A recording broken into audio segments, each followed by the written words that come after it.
If I told you the things I've seen on my ways, if I told you the things I've done in my days, you wouldn't believe me anyway. So it's best I just don't say. I've lived 1,000 lives, I piloted 1,000 souls, I killed and fought and died just for a single role.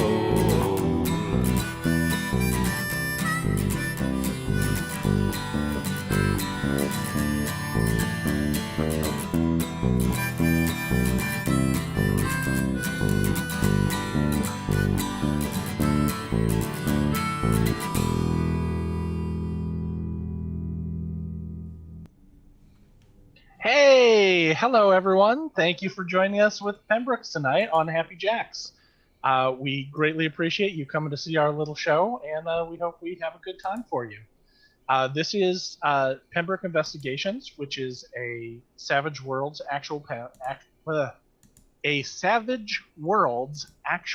play, and this is our episode 4. If you wish to catch up on previous episodes, you can find them at happyjacks.org/Pembroke, or you can find another show that you might love as well, also on the same network at happyjacks.org/shows for everything. My name is Nick, and I will be the game master for this game. And I'm going to go ahead and once I get back into my seeing where everybody is, I'm going to go ahead and go around the table and ask everyone to identify themselves. Let's start with Jay. Hey, everybody. I'm Jay Holtham. Today I'm playing Benton Ailes, a revenant investigator raised from the dead. That's it. That's all I have. He tried being dead. It just didn't stick. It didn't stick. You know, sometimes it doesn't work out for you.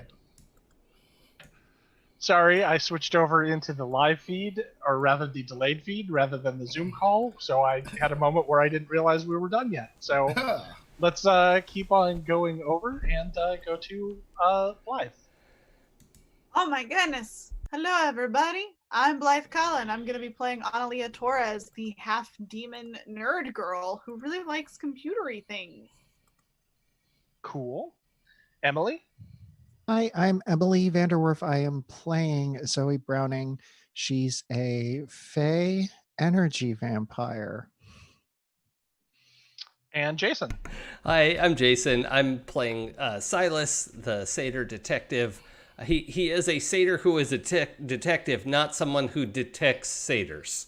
Although probably could, because we have horns and goat legs and stuff, and you could see them from across the room. So, I mean, humans don't see us, but that's all I have to say about that.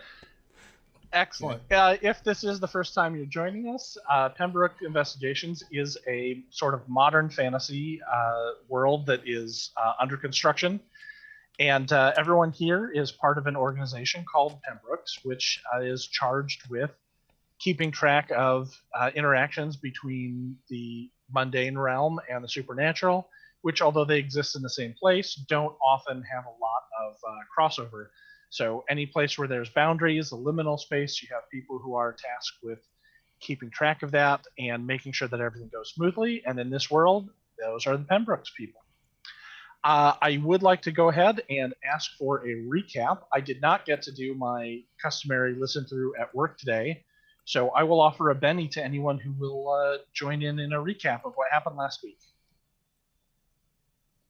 I think I can give it a shot. I don't have a whole character worked up, which is my I had a recap character in my Masks game I did. Oh, she was epic. Hi. No, I can still do her voice. Yeah. Liliana Santos from the local high school. It knows everything we've been up to. That's so fun. last week we Zoe had been out of commission because she got super drunk, but the others had brought some guy whose name I can't remember, three-toed something. Billy back Three to Toes. Billy Three Billy Toes. Three Toes. Back to the Pembroke office, and Silas was beginning to interrogate Billy. Zoe came in and threatened him adorably, but it worked. And meanwhile, Analia and Benton were digging around in Billy's phone, and they sort of discovered this mysterious location. Billy said that he had been taken when he was going after the guy we're looking for, whose name I don't, Willem. Billy said that when he went after Willem, he was taken to a strange mansion in the middle of nowhere. We tracked down where that was using the phone and everything else. And we went there and we couldn't get in, and they were calling security. We went and had tacos. Silas performed some karaoke, and then we broke into a house to be able to look at the goings on at the mansion. And that was where we left off on the exciting cliffhanger of we were hanging out in an empty house. Now, I do feel like we've given this karaoke situation short shrift, and we may need to rewind a little bit and cover that in more detail. It was Major Tom. Thank you very much. Yes. As I recall. Yes, let it not be said that I'm not the master of pacing and suspense, that the cliffhanger was hanging out in an empty house down the street from where you're going to go. I got to punch a box, so that's what I ask, Great. Well, I think that was a very good summary, so please take a Benny. For those of you who are not familiar with the system, Bennies are the ways in which the people in this game have a bit of luck or control over their destiny. They can power some abilities, they can use them to reduce wounds, and they can also go ahead and use them for rerolls, and anytime they fail, they can make an attempt to try and make something better. Typically, everyone in the game will start with 3 rerolls. In this particular session, Emily will start with 4 for that lovely recap. Blythe also starts at 4 because she has taken an edge called Lucky, which lets her start with an extra reroll. And then it's 3 for Jay and for Jason. Awesome. So, as I recall, and as it was summarized, you guys had just sabotaged the security system so that Lone Ronin security would show up for the compound that you were trying to get into, and you were hiding out in a for sale house just a couple houses away, waiting for them to show up. Yep. I think the plan is that when they show up, we're gonna jump them. Possibly steal their uniforms to sneak in. Is the current plan that I'm sure will go off without a hitch. We better hope there are 4 of them. And that there are size. Yeah. I mean, yeah, that's gonna. No, I just want to have that. I think it was. Shoot, Mike Myers' spy movie. Name escapes me at the moment. Yes. Didn't they have the great bit where they mug 2 goons and one's super tall and one's really short, and then they drag them in the back and they come out and the uniforms fit exactly? Exactly. Yep. They did. So I think the name of that security company changed, but I don't apparently have last week's notes. So it is now Lone Ronin, and no one can tell me different. Nope. I think that's what it was. Yeah, actually I do. I think it was, at least Ronin. What, One Ronin or Lone Ronin or something. Yeah. Something, yeah. Anyway. A single solitary one, although they do seem to work in teams, as you notice, as the black car with the red Oni face logo shows up. Mempo, Oni face Mempo, now that I'm recalling my own details. It was Ronin Security Company, so yeah. Pulls up. Oh, hey, look at that. Hey. It's almost like I know what I'm doing. In any case, the car pulls up and you see a couple of guys hop out. When I say car, it's actually a van, since this is a repair and division, not a security response division. And you see 2 guys get out of the car and start to take a look at the security system. What would you like to do? Well, I fire the 50 cal out of the window. All right. So how many dice? What's your dice pool look like for that? I have 20 in my agility and 13 in heavy weapons. So Okay. So I'll roll 33 d6. That sounds about right, Rooster. Is this not Shadowrun? Oh, I'm sorry. This is the wrong timeline. I'll be right back. Yeah, it does sound like that though. I guess there are two of them. Two who got out of the car. I guess we make our way over there. Silas, do you have? It looks like kind of a portly white guy, and an athletic Asian gentleman, both standing up near the box, near the camera box. I forget. Is it nighttime? No, it's like 4 p.m. Oh, that's right, because that lady was walking her kid around the block. And right. Yeah, that's probably not the middle of the night. I drank her up. That's true. That's right, you did. And then I helped. And then Jason gave her a top off. Which reminds me, I only have 7 power points. Yep. So I did make a note of that. I was going to remind you of that as well. Yep. Okay, I've got it. And I'm working from 2 sets of notes, so if I try to roll a d8 for spellcasting, I actually have a d10, so feel free to remind me. Okay. Not that I probably won't have to cast any spells, but you know. No, this is going to be entirely smooth, I'm just sure. in case it comes up.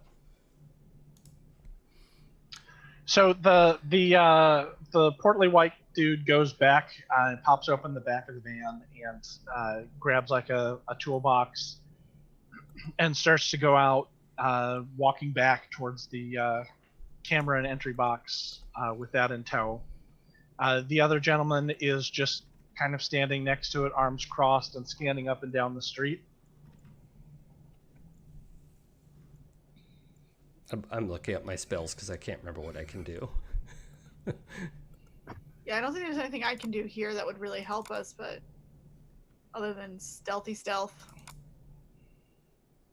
Yeah, I mean, roughly same. I mean, I can stealth over there and try to knock a dude out. I think it'd be funny if the two of you did that while Silas is like looking through his notes and his coat. Like, no, that's nothing. That's a frog. I don't know why that's in there. It'd be funny if you two had just left. I mean, you want to give it a shot there? Well, tell me what you want to do. You're about three houses down, across the street, so you can see them as they work. They've got the back of the box open now, and it's mainly the white dude who is digging around inside and making connections, and the other one seems to be kind of on guard. Well, yeah, I mean, we should start sneaking over. Yeah, let's get with this. And then maybe Zoe can come and energy sap them. Yeah, I should just really walk up there and just like be cute, and then like take all their power. That's good. Yeah. That's a start. All right, is that what you want to do? That's what I'm gonna do. I'm gonna go be cute. I can't help it. We're gonna. Okay. I'm gonna stealth and hope that her distraction helps. And same. I'm gonna try to stealth over there as well. Hey. Okay. For those of you who are stealthing, go ahead and give me a check on that, please. I'm gonna re-roll that.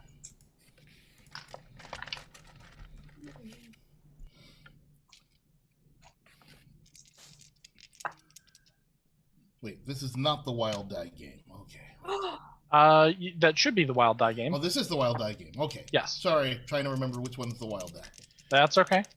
Okay, I got an 8. I got a 5. Okay. Zoe, as you exit the house and start walking towards the 2 guards, I assume you're not making any sort of stealth? You're just walking as per usual? No, yeah. I'm just walking up to them. For some reason, I have a southern accent. I've decided that's the approach here. So I think that sounds great. So you start to walk up towards the two guards, and you can see the one who is on guard kind of starts staring at you. His hand isn't on towards any weapon or anything, but he's definitely keeping an eye on you as you go through. As that part of distraction, it looks like Analia is able to. What exactly is your approach here? Zoe is kind of masking your approach, so you can tell me what you'd like to do here. I mean, the goal is to go try and knock someone out. So you're going to try and like walk past them and double back? Or are you going to try and cut through a yard? How do you want to do this? Yeah, I'll cut through a yard so that like I'm coming from a different angle. Okay. So you cross the street from the house and you start walking towards one of the houses that's adjacent to the property, and probably you'll hop a fence or something like that. We'll come back to that in just a second. The security guard looks at you, Zoe, and just kind of keeps an eye out to see if you're walking, if you're going to stop, what the deal is. But he isn't making any sort of conversation or challenging you. I'm going to fix him with a big old southern smile. Say, hi. You here to reset the router? He kind of grins and like a very, very small smile, and does a little nod and just said, just a little maintenance. Well, it sure is hot out here. Do you want to come in and have some lemonade? No, I'm sorry. I'm on duty, but thank you. I appreciate the offer. And I could go get you some lemonade. That's okay. We should be done here in just a minute or two. And go ahead. I'm going to fix him with a gaze and say, I could get you some lemonade. I truly appreciate the offer, but it's okay. You don't need to get any lemonade. And his eyes snap up, and he looks at Benton. And what were you doing for your stealth? So I was trying to go across on yards on the other side of the street, keep into the bushes and trying to sneak up that way. Okay. You can see that his attention has snapped over towards you, and he's keeping an eye on what you're doing, like half an eye on Zoe in front of him, but a lot of attention focused on the largest black man who's going bush to bush across the street. And his hand has started to drift down to his belt. All right. Well, he's seen me, so I'm gonna walk over. What am I gonna do about this? What approach am I gonna take? You know what? I know Analia's going, so I'm gonna walk over and go, Zoe, what are you doing? I'm getting these gentlemen some lemonade. Why are you're just talking to everyone in the neighborhood? You're just making a scene. What are you? I can't believe you. This is my dad, Mr. Browning. The other guard has come out of the box and is standing up and looking at the two of you as well. And I'm just realized, Zoe, I can't believe. Listen, sir, I don't know. What are you doing talking to my daughter? She is too young. She is underage. You know how she's underage? Yeah, I'm just 15. Sir, we have no interest in I can't your believe daughter. We're just here to fix out here in the street, We're just here to go ahead and fix what, this. You're trying to get with my daughter. You're trying to get with she is a child, sir. You and your friend here with your creepy van. I don't understand what you're doing or why you're here. We are security, sir. We are contracted in order to. It's right there on the van. It's right here on the patch. I don't know what you're doing. It's for this residence right here. Is talking to my daughter. Very good. Analia, this is probably an excellent time for you to come out of the side yard and do whatever you want to do here. All right, I'm trying to. Well, because there's 2 of them, and I can't take out both of them. I don't think. Now remember, you can try and do multiple actions. Yeah, but I don't want to. But you do end up taking a penalty for doing so. I'm gonna try and see if I can hop in their van. From the way that this is set up, I don't think that. I have a hard time picturing that. And sneak in the front door and. Oh sure, on the front side. I'm sorry. When someone says hop in the van, I think at the back for some reason. But yeah. Oh no. I was actually gonna steal their van to allow Zoe and Benton to possibly actually knock them out. Fantastic. Okay. So let me just roll this other guy just in case.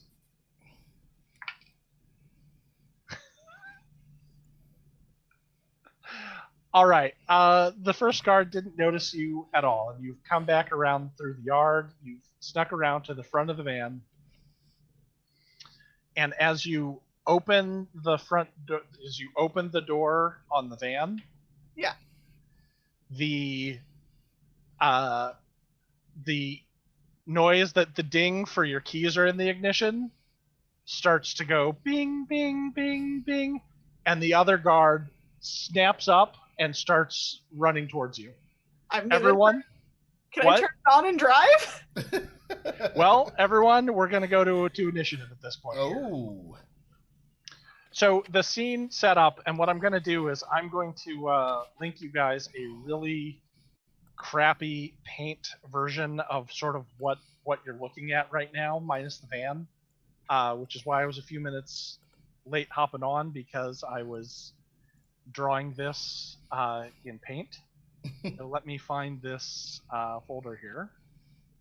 I'm mostly surprised paint is still around. I use it for everything. Yeah, if it ever goes away, I'm survived. We took my wedding photos in paint. That's not true. That's impossible.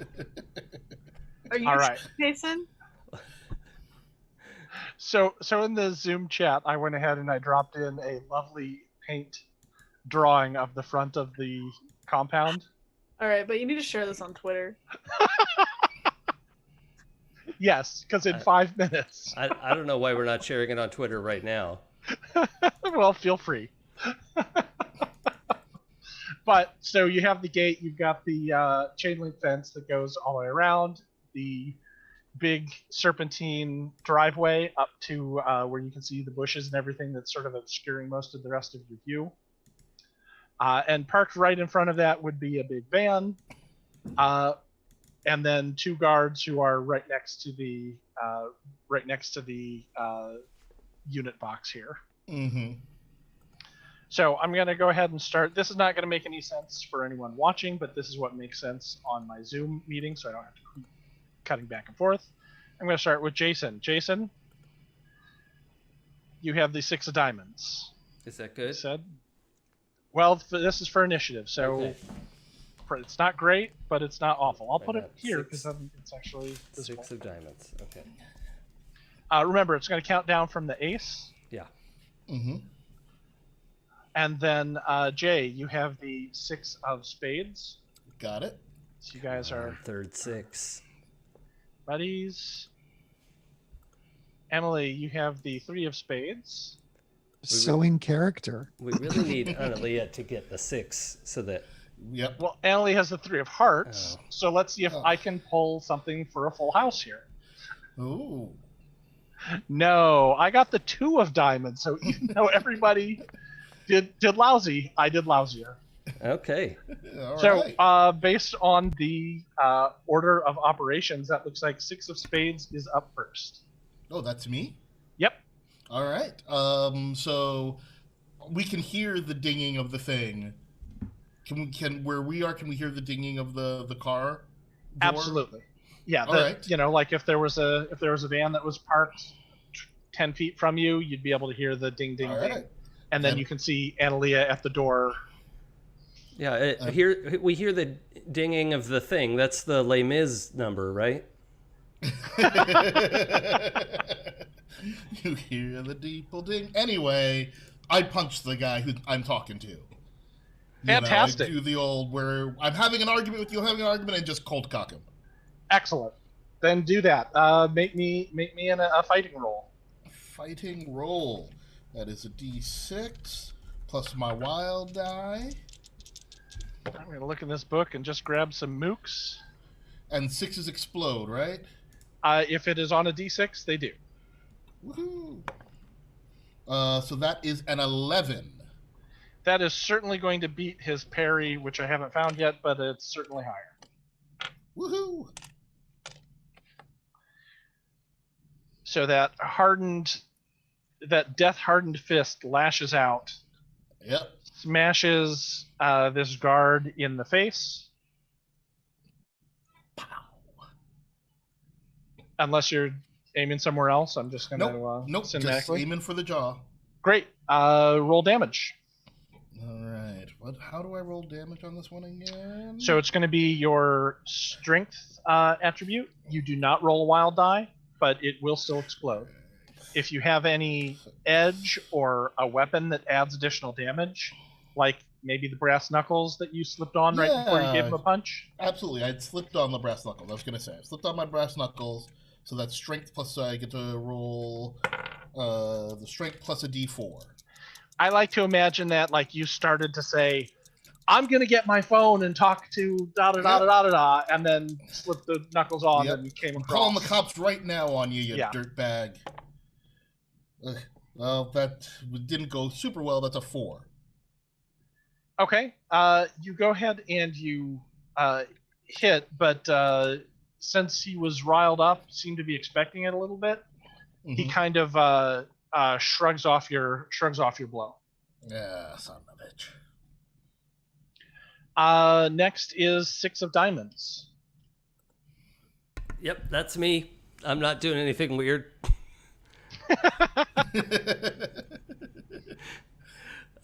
So the range on the spell says smarts, and my smarts is a D8. Okay. So how far? What does 8 mean in this context? I mean, I have a concept of the mathematical number, but just a concept. I don't really have the constitution for math.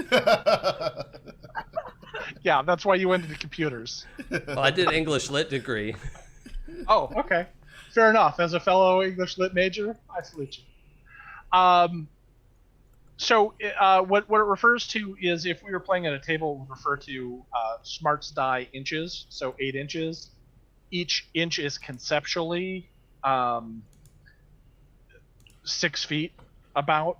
It's 2 yards, but we're imperial here, damn it. So 8 times 6 feet is 48 feet. Okay, so that's probably far enough from, like, if I walk out of the house and start going in their direction, is that, am I yeah, within... if you add your move on top of that, that's interesting. Okay. Well, then, as Samantha would say, I'll do a spell about it. And I want to cast Stun on one of them. Whichever one is closest and looks like it has a chance of catching the van before it takes off. Okay, that looks like that is the white guy who's coming around the van to stop Analia from trying to jack it. Okay, so I'm going to do a D10 and a D6. That's the correct number. And I got a 5 on both of them. Do I get anything for doubles? You can take a threat, yes. Oh, what a ripoff. but only in that other game. I want my money back. Yeah, well. Okay, well, so I got a 5. 5, and what is that opposed by? Like, Five's enough to cast the spell. Oh, I think it just automatically works with no ability to resist it. I'm pretty sure that I get a vigor roll, Yeah, and it might be at a minus if you did really well, but you didn't. You definitely shouldn't listen to me. 100% unopposed. It is, let's see, shocks a target with concussive oh no, it's not concussive. We'll get to that in a second. Yeah. No, we know yours is a fire. No, yes. not a firefly, but some sort of dust. A vigor roll, and there's no extra -2, but hopefully I can stun them. Okay, so I need to make a vigor roll. Is it versus your target number, or is it just standard? It just says make a vigor roll or be stunned. Okay. Well, I got an 11 because I did have an exploding die, so I am going to. So you missed it. Yeah, and by you missed it, we mean that. I've totally forgotten your character's name. Silas. Thank you. That Silas has missed it. Perhaps an errant gust of wind has blown his stun dust in the wrong direction. Yeah. But at least he didn't inhale it this time, so that's good. Yeah, that is good. This is 100% better than the last time he used the spell. For folks tuning in and maybe have heard the term problem player, that's this right here. Just so you know, this kind of person is what you don't want in your campaign. That's not true. You are fantastic. I love having you as a player. I love being a player with you. I love playing in your games, and I love having. Oh no, I don't care for compliments. Let's move right past that. Yeah. In any case, he nods that off, so it is 3 of spades. Which I believe is Zoe. Yes. I want to get some. I want to get a little boost. Who's close to me? Who can I get some? You are standing right next to the Asian gentleman. Okay. Right in front of him because you were doing your come on for lemonade. So if you want to try and do your whammy, I support that entirely.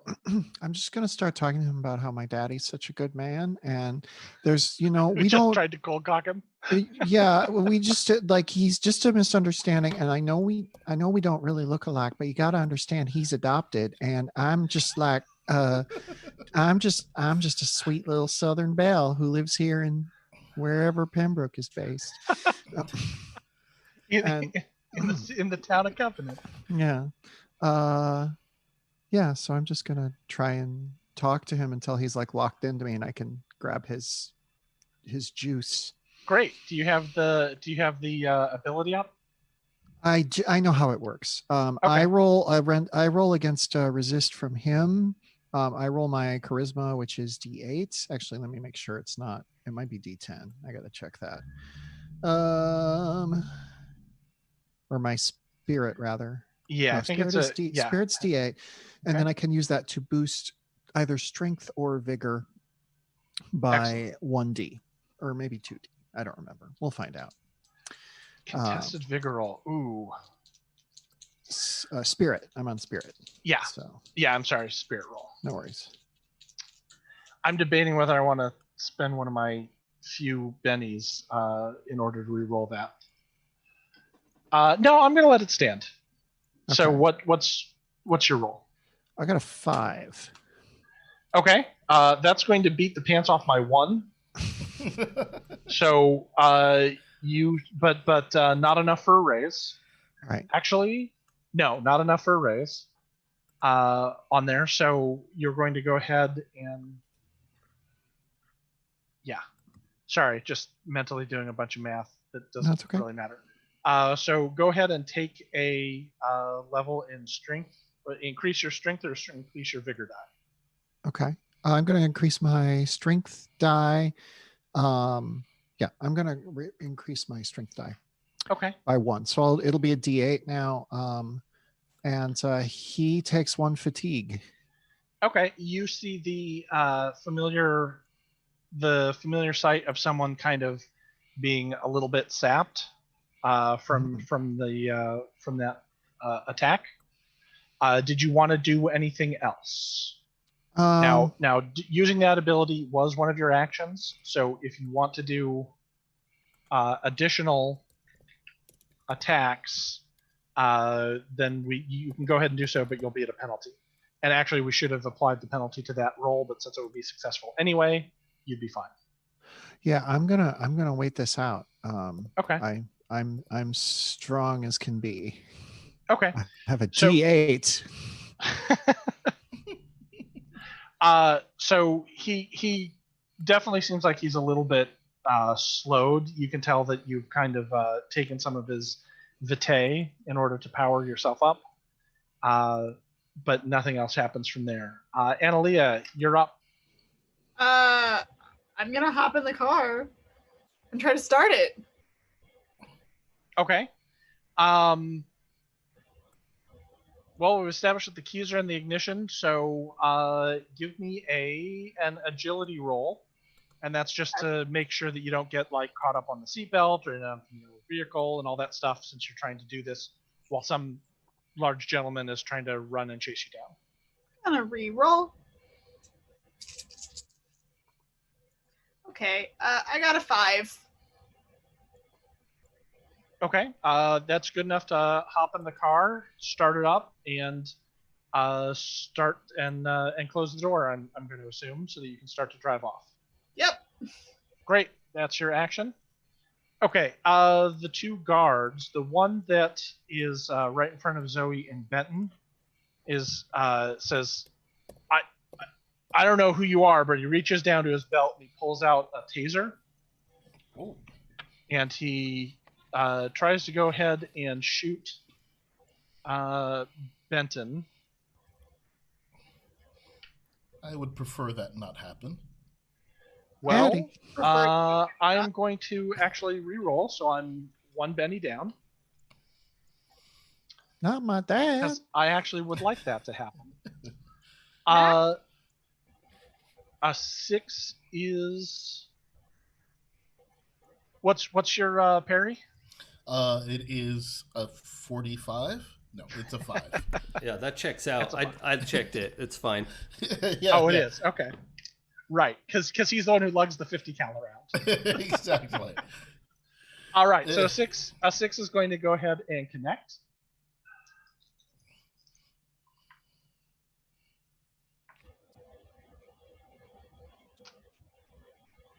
Okay.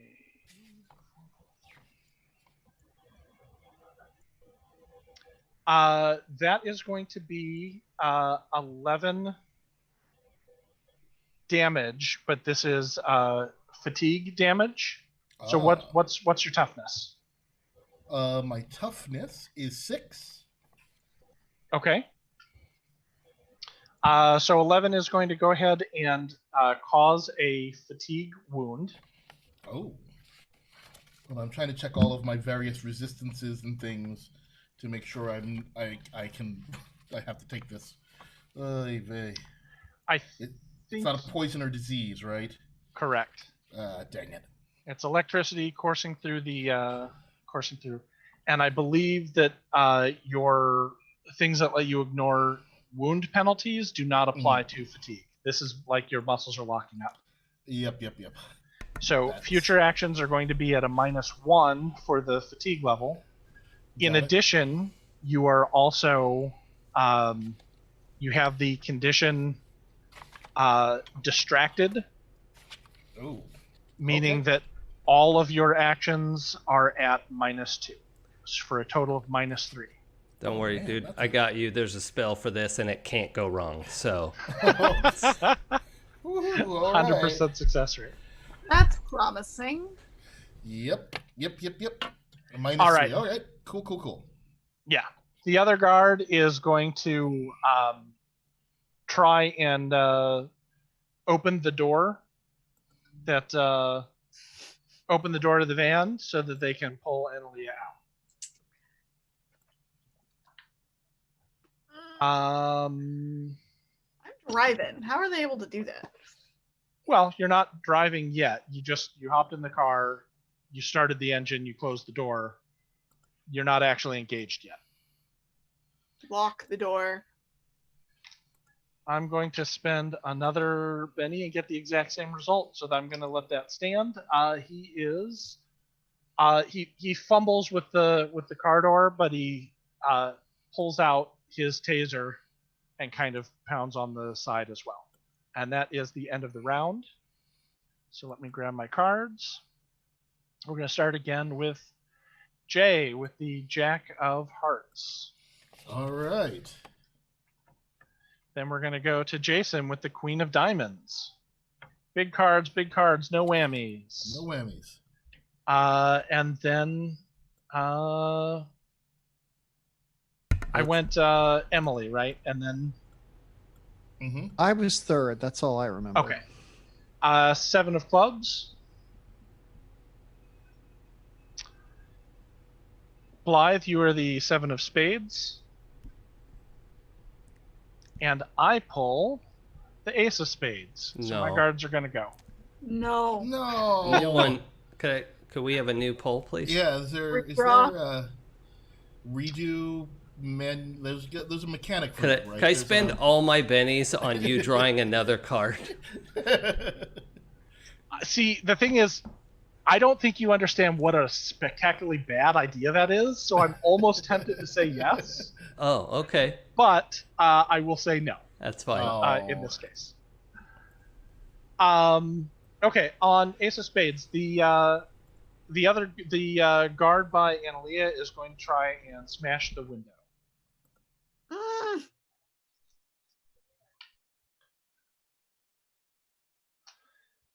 He can't break through the tempered glass on here.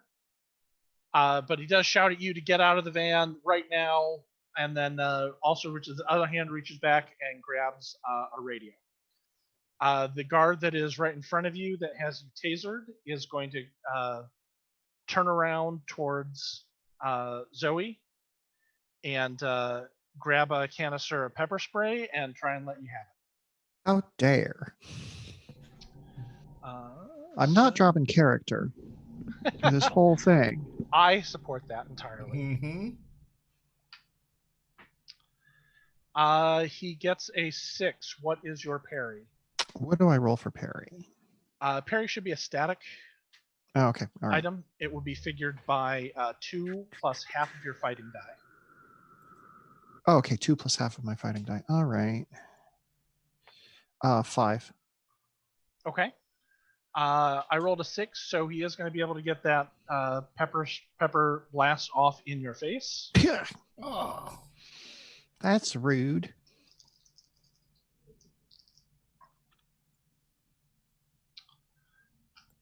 I got an 8. What's your toughness? My toughness is also 8. Okay. Give me a vigor check at just a standard vigor check. All right.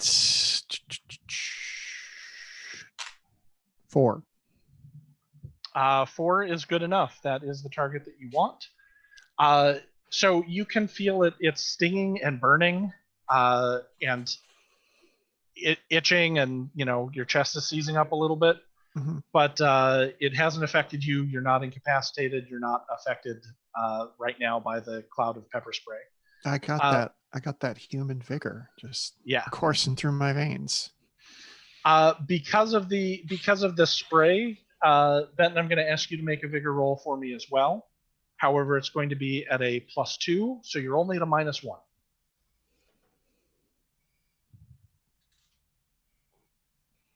Jay, did we lose you? Oh, yep. Sorry, I am here. I need you to make a vigor roll for the cloud of pepper gas. Vigor. It's the total is going to be at a -1 because there's a +2 because of distance. Got it. So -1. Yeah. I'm gonna spend a Benny and re-roll that one. Wait, quick question. I forget where we were on this. Do you have to breathe, right? Benton has to breathe? Yes, yeah, we wound up with let's see, yep, I believe I think you're just immune to poison yep. and okay. Yep. So you still have to eat and breathe and all that fun stuff. Yep. Okay. So I am So you just need to beat a 4. 4 or better. I'm gonna spend one more Benny. Okay. And re-roll that one more time, because both of those came up 3s, and that's not enough. Because I would rather not be incapacitated at this exact moment. I'll fight for your honor. So that one came up a 1. I don't want to spend my last Benny, so or a 2. So that's a 1 for me. That's a 1 for that one. Okay. You are going to take an additional -1 as your lungs start to fill with this pepper gas. You re-rolled both dice on your Benny, right? It's the vigor roll. There's no wild die on that, right? There's just incorrect. You definitely have a wild die. Oh my god! The only time you're not going to roll wild die is for damage. Got it. Hold on. So if you want to like roll that back and roll a vigor die and see if maybe you don't spend the bennies. Wow. Yes. Let me just try that. Sorry, everybody. I also didn't roll a wild die. Learning. Oh, well, that's okay. It's a new system for almost everyone. All right, I got a 5 on that one on my wild die, so that's okay. Good to know. Okay. I'm alive. All right, so you're not going to suffer any additional penalties from the pepper gas. Yeah, because it comes out as a 4 with the 1. Great. Woo, boy. Thank you for pointing that out. Great. Those are my actions. Should we update Emily's roll too? I won. I just rolled a d6 and got an 11. So I don't know if that would actually like improve anything, but like I've already shaken it off. So. Yeah, but I think didn't you spend a Benny? No. Oh, no. Okay. Okay. So I just rolled for my own curiosity. Great. Okay. So yeah, you're fine. Benton is sort of fine. Yeah. I have other problems. Yeah. And we're moving on to Queen of Diamonds. Who is Queen of Diamonds? That's me. Okay. So is Benton still fatigued? Yes. And what about Benton has 2 wires that are shocking jolts of electricity into him. Oh, that's not great. What about Zoe? Less fun. I got a little pepper spray. Yeah. Nothing. No big deal. So she's not under the effects of anything. Doesn't appear to be, no. Okay. So I'm gonna hustle over. I don't want to get too close to what's happening. I'm just being sort of a nosy bystander for now. But I want to get over there and you pull out a cardboard square that's painted black that looks like a phone. No. But I want to cast relief. And I'm picturing it as like a wake up effect, like it's like magical caffeine, piped mega coffee into your system, but literally piped as in like I have a little like piccolo. This is the wake up piccolo. Ooh. And it's that's how it works. Love everything about that. I found it. Okay, here it is. Aha! Let's go. Okay. Now that's not bad. That's a 7. If I use a Benny, do I keep the higher of the rolls? Yep. Okay, I'm gonna spend 1 just to see if I could knock this out of the park. Okay, and you rolled a wild die, right? Yes, I did. The wild die was lower. Okay, so the 7 is my best roll so far, so I will just keep the 7. And, okay. Do you want me to read off the spell? It removes a level of fatigue, right? And 2 on a raise? Yep. Okay. So level of fatigue. So you pull out your piccolo and you play a jaunty little wake up tune. And how does that feel to Benton? It feels good. I feel revived a bit. The jolts are not so bad because I guess the I'm still getting tased, but I can shake them off now, right? Easier? Pretty much. In essence, he's removing your fatigue level, so you're only going to be a -2 penalty for actions. Perfect. So I'm enraged and I am angry. Okay. I do not like being shocked. Oh, weird. I don't blame you on that. But before we swing over to you, which I believe you are Jack of Hearts, Yep. Jason, is there anything else you want to do on your turn here? Yeah, I just want to point at that guy, like, yeah, hey, you leave that man alone, and like hold up my phone. It's the wrong way around, but like I'm holding it up as if I'm filming him. I'm like, I'm filming you, but it's backwards. Right. Okay. Cool. All right. So let's move on. Jay, that looks like it's Benton's turn. All right. Well, like I said, I'm mad now. I'm feeling angry. And so I'm gonna once again try to really swat this guy. Okay. In the old chopper. Yep. Just haul off and punch him again with the knuckles. So this is my fighting roll. Make sure I'm using the right die. Yep. Ooh, that is a 6. Which explodes. So that's an 8. Okay. On that attack. That's going to beat my parry, but not get a raise. So roll your damage. All right. So that is strength plus a D4 because I hit him with the brass knuckles. With the brass knuckles, and that's a 5. Dang it! Those dice don't like me. Okay. Now you are this is the one time where you add those together. You're adding those together. Yep, I'm adding those together. Great. Just wanted to be sure, and you didn't have any aces there. No. Okay. Just double checking. I want to give you every benefit of the doubt. Yes, please. Perhaps it is that your muscles aren't responding the right way, but you're not able to get any power into the connection of the. Damn it. With that?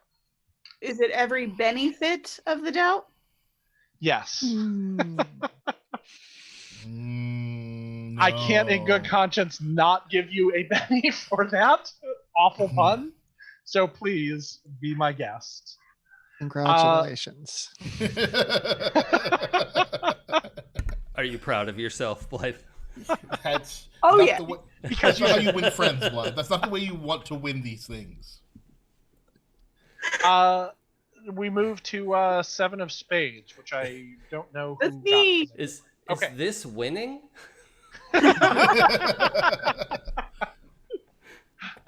All I have are terrible puns in Star Wars. And coffee. Okay. So yeah, I'm gonna take this time to drive off because I don't want to get out with the angry guy. So maybe I could like nick him a little bit with the truck.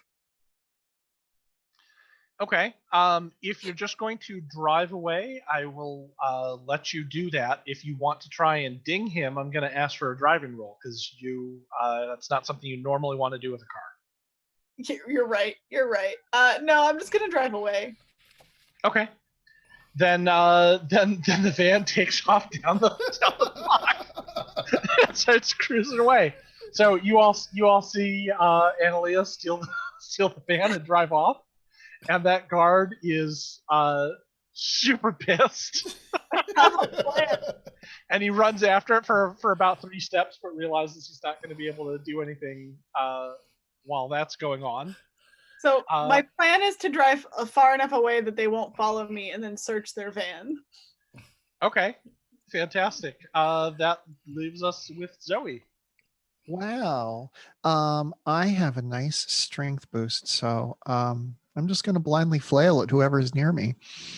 Okay, so you have that guard who has tried to pepper spray you and has succeeded in tasing Benton. You're just going to haul off at him? Geography-wise, could I throw him in front of the van? No, you guys are like back to the side. Yeah. I want to throw him into the side of the van as hard as I possibly can. I don't know that you're going to be able to do that since the van just took off. So shit. You're like literally like trying to pick him up and chuck him. I'm just going to throw him at something hard, whatever that is, whatever I got. So how about into like the post that's holding up the gate? Yeah, sounds great. Perfect. Fantastic. I was going to say the fence. So yeah, great. That works. Okay. And I'm up to a D8 because I have some of his strength. So Okay. Well, I need the fighting check before you get the damage. Oh yeah. I'm doing that. Okay. And that's a 10. Okay, that's going to beat his parry. So you grab him and shove him over into the post. Mm-hmm. Go ahead and roll damage. Roll strength, and then add a d6 for flinging him into something. Okay. I was going to look at my sheet, but okay. So strength 6 plus 11. You throw him into the post, and he just goes down. The wind, and he knocked out. He's not getting back up. Daddy, look what I did. Well done, Zoe. That is also going to yank the taser prongs out of you, but the effect is going to persist for the next turn while you kind of get your system back under control. Cool. All right, Jay, you're operating on a king of spades. Jason, 8 of diamonds. Emily, queen of spades. No. And Blythe, king of diamonds. Ooh. And my lone guard, 5 of diamonds. I was hoping for the Joker. Does the Joker always go first? The Joker can go whenever it wants and adds +2 to all actions. Shoot. And damage. That so doesn't it's a suck. great thing. Okay. It also gives a Benny to everyone on that side, which would go to me. But in any case, this is King of Spades. Great. So that's me. And I am gonna... I guess I'm gonna punch the other guard. Or you know what? I'll try... What's my strength? What's my strength feel? 6? Not that strong. So I'm just gonna try to punch the other guard. Okay. Keep in mind you're at a -2 for this action. -2. And I have... So you stagger on over towards the other guard, who has just turned back around now that the van is driven off. Yep. So with my -2, that comes to a 7. 7 is good enough for a hit. Great. And I'm again whacking him with the old brass and knuckleinos. Mm-hmm. Come on, big money, big money, big money, big money. That's a 9. All right. 9 is going to be this toughness, so he's going to go down like a overstuffed sack of flour. That's nice. All right. It is just after 4 o'clock. The van and Analia are nowhere to be found. You have 2 unconscious guards in the middle of a residential street. What do you want to do? Is there anything in this game that's like do a magical freestyle, or like if you don't have a spell for it, then that's just how magic works? Mostly it's just kind of how magic works. That's fine. No, I can accept that answer. I just wasn't sure if there was like a... Yeah, that's fine. I'm yeah, thinking. no, I get it. It's not like the arcane. You don't get to roll to see if there's make a magical effect. Totally fine. Totally fine. I've got we've got comms though, right? Do we have comms with each other? You've got phones. Yeah. We've got phones. So I mean, I'm gonna call Analia and say, "Come back," and sort of drag these guys. Look at the little picture again, but drag these guys sort of close to, as far out of view as possible. Okay. One of you, please tell me high or low. You can. I'll let you determine your own fate. Someone tell me high or low. All right, Jason is taking it. High. Jason is taking high. Okay. You're able to like if you want to drag those 2 guards, like pick them up and bring them back into the house, you can probably do that without a problem. I knew we broke into that house for a reason. Oh, okay. Yeah, place to change guard clothes. Duh. Yeah, we can put our stuff in there. Yep, let's do it. Great. You bundle those two guards up and you get them into the house. No problem. No one seems to have noticed the small little scuffle at the quite all right corral. Yeah. A little kerfuffle. All right, Analia, the street that you're on is, as you take off, it kind of comes back around to like a T-junction. Imagine like a leaf, and you've just driven around the leaf and back to the stem part, is what the street is like. So you are able to, I don't know if you want to park there, if you want to keep going. Like, how far have you gotten in the time that they have gathered up these guards and put them in the house? I'll stop and I guess get a phone call from Benton. Mm-hmm. And then, which is telling me to come back. And Analia is going to be like, I'm going to search the van really fast and just make sure it's not, like, being tracked or something before I bring it back to us. Cool. Okay. Give me a hacking roll.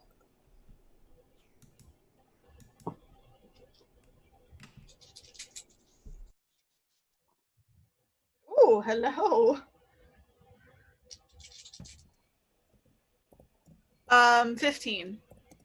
Great. They do have a GPS that's part of the van, so it tracks. It definitely tracks how they get places. It's like an inbuilt Garmin unit or something. With your 15 hacking, you can circumvent that somehow. How would you like to do that? Just in general, you don't have to tell me. I just want to know, like, what is the approach in case that's somehow important later.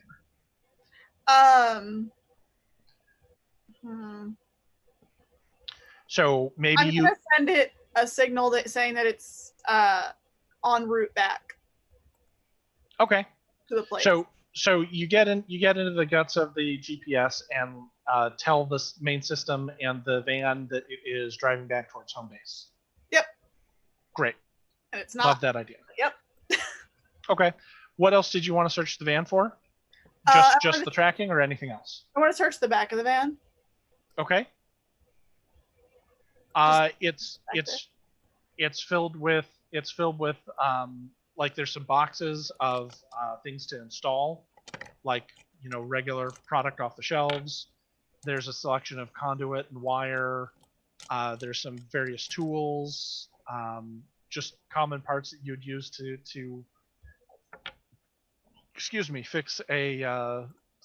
fix electronics. Okay. It looks pretty neat and organized. Like, you can tell, I'd say you're familiar enough with stuff to realize that these are high-end brands. There's like a couple of milk crates underneath the storage units that are built into the sides, but like everything's in good shape. It's not like there isn't the box of random cables, for instance, that are just uncoiled in the giant mess or anything like that. It looks like it's a high-end operation. All right, I'm gonna. Analia's like, "Ooh, maybe we should take some of the stuff," and then drives it back to the. Did you tell me, Benton? Would you let me know that you're back at the house? Yeah, that's what. Yeah, the message was, "Hey, we're back at the house. Bring the van back around." Okay. So, yeah, that's all gonna take a few minutes. You the rest of you have the two guards in the house. What do you do with them? Where are you going? Just dumping them in the living room, and I suppose stripping them out of their uniforms. Okay. Cool. So you have two mostly naked guards in the living room of the house. You aren't able to have any difficulty getting them down to their underwear. Mm-hmm.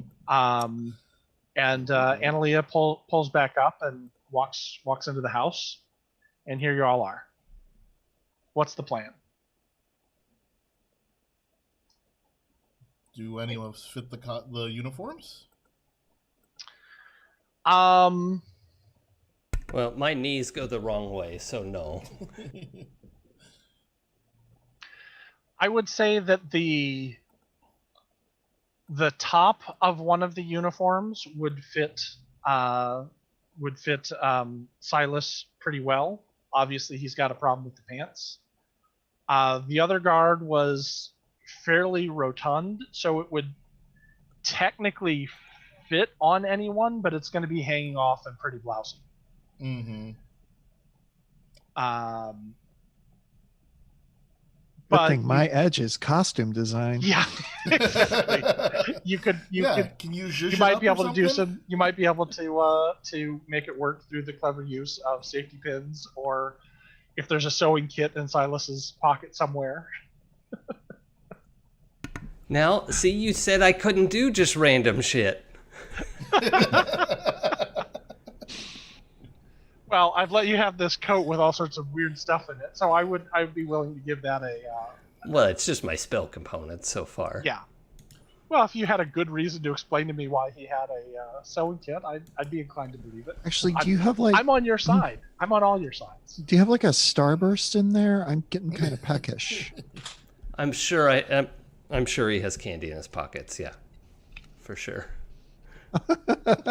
And he doesn't know why the children don't want it. Oh. They're warm though. They're warm starburst. Yeah, the creepy goat man in a trench coat doesn't get why people don't like candy from it. They're just. I've had them for ages. I don't know why no one wants them. It's a good thing they never go bad. Yep. Great. So it's getting on towards 5 o'clock, and the younger of the two guards is starting to stir. Was there anything in the back of the van that we can use to tie them up, or anything in the house that we can use to tie them up? Nothing in the house, but there's all kinds of cables from the back of the van. Well, like there's lots of cables. Tie them up. We tie the both of them up and actually throw them in the back of the van. We don't want them getting out and stealing the van. Well, they're tied up, and I'm sure there's duct tape in there, so duct tape over their mouths and nice and secure. You keep them in the back of the van, then I can get a little hit from them every once in a while. Yeah.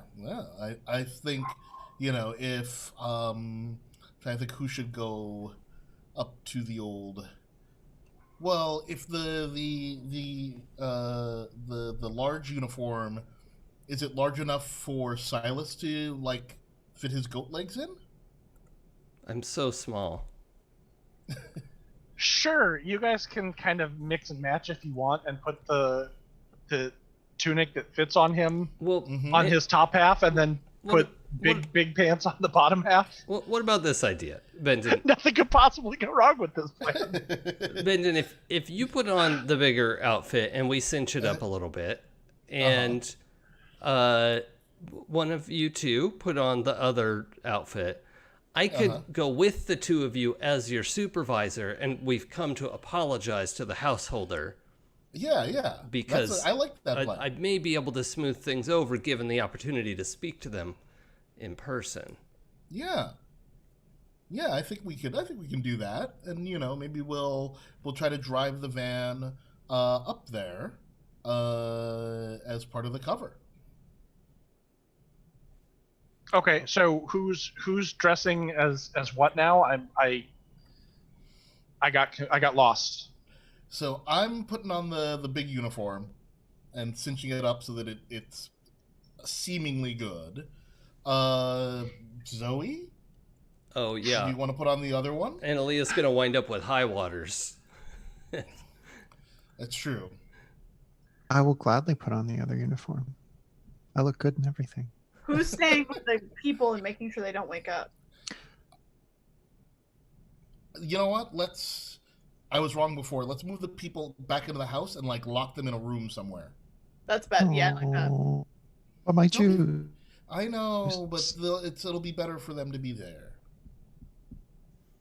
So yeah, we're gonna lock them in the house and then take the van and go up to the security thing and say, hey, we're with Ronan, we just want to come and talk to the householder. Okay. So sure. It takes about half an hour to get the uniforms in place and reasonably sized, so to speak. You tie up the 2 guards in the house. So what you do? What, tie them with cables from the back of the van? Yep, with cables and some duct tape, and then we dump them in the bathroom upstairs or something. Okay. So Nick, I have a rules question. Yo. So if I cast stun, then they have to make a vigor roll or be stunned. And if they are stunned, is that like, how long does that last?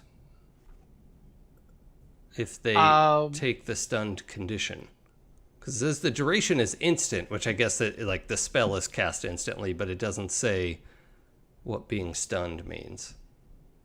Let me look that up. I mean, I guess quick. I could turn to page 106 like it says, but I mean, what am I? A reader? Yeah, I know. I mean, work out how your powers work. That doesn't sound like me. Why would you read books when other people can do it for you? Yeah, exactly.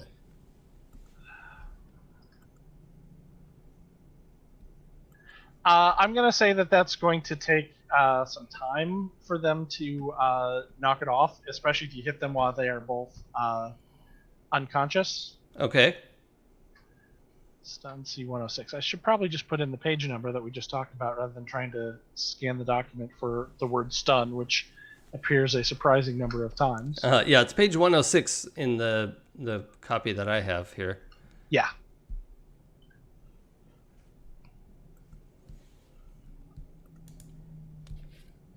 You know what? Don't worry about it. I'm just going to say go ahead and roll to cast the spell. Okay. If you get a raise, I'll let a single casting hit both of them. Let's just make this fast and fun. Hold on. That's a 10 on my D10. And it's a 13. Lucky number 13. Great. So you go ahead and you cast your stun, and you kind of whammy them both while they were semi-conscious. And then you leave them in the bathroom on there, and it's going to hold for a while. Okay. I would say it's going to hold for probably a couple hours is what you figure, but everyone's a little bit different. Okay. Great. So you get down. The gate is closed. There are wires and some tools dangling outside of the box. There's like a socket wrench down on the ground, and like a screwdriver. But the box appears to be still offline, and the gate is closed. I mean, I guess I can actually fix it. Yeah?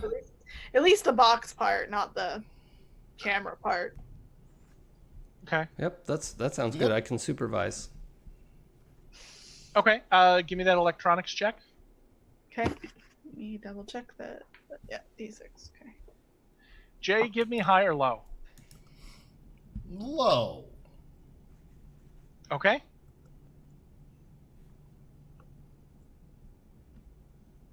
That's a 9. Okay.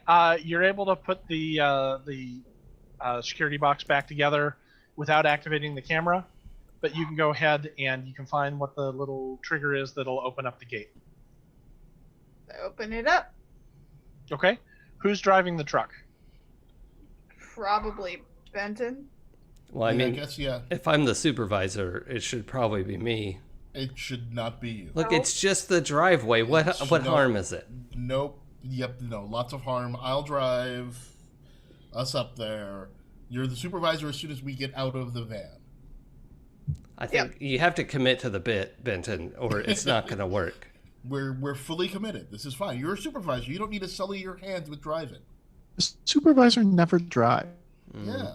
Okay, that's something. So it's Benton and Zoe in the front, and Silas and Analia hiding in the back of the van. Yep. I mean, hiding's a strong word. Yeah. I'm sorry, supervising from the back of the van.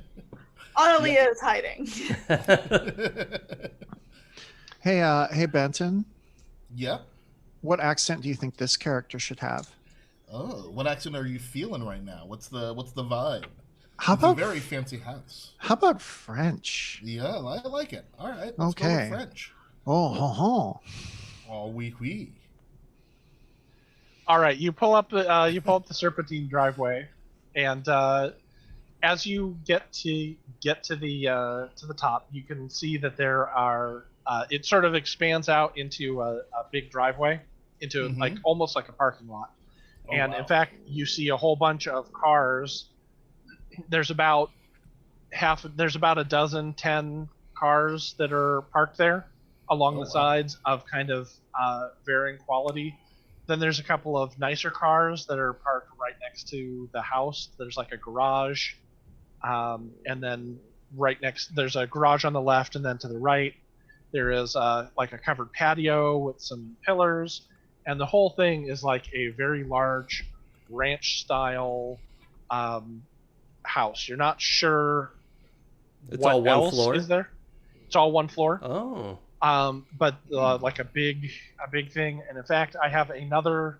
This is kind of an overhead view. I don't have a front view. I have to But say, just I'm a to give big you fan of your drawings. I hope we're not embarrassing you, because I'm like genuinely enjoying this.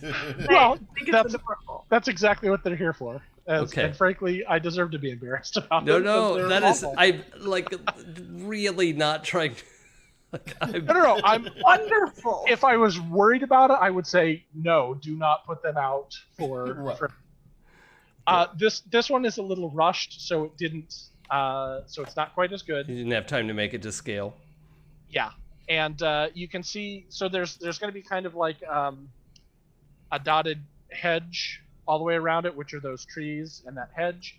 The thing that is over on the right-hand side, that's sort of the D shape, you guys can't see. I just remembered something.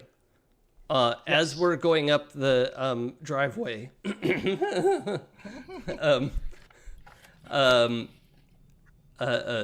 Silas says, "Well, it's probably a good idea that I'm not driving after all." And I want to cast Arcane Detection to try and look for those glowing things that I noticed the other day.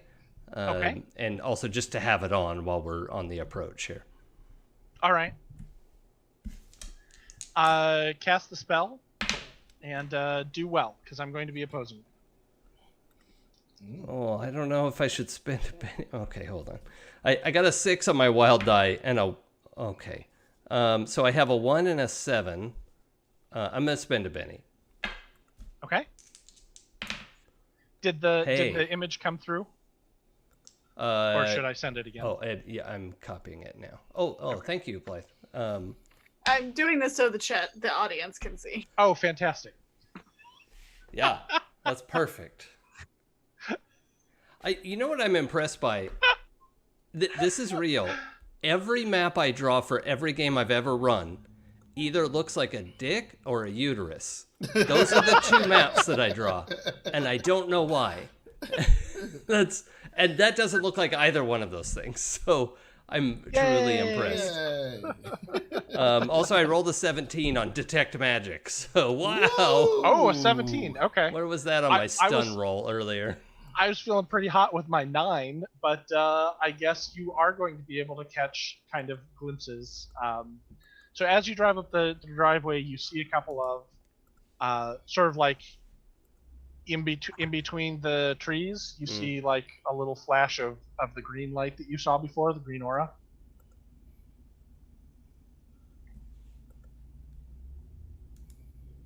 All right, so you get to the top of this driveway here, this parking area, and you can see kind of off to the left there's a round circular building with a dome.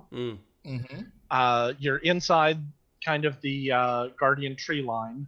In front of you is the ranch style single home. To the left of it, there's sort of like a little, the left part of that drawing, there's kind of a,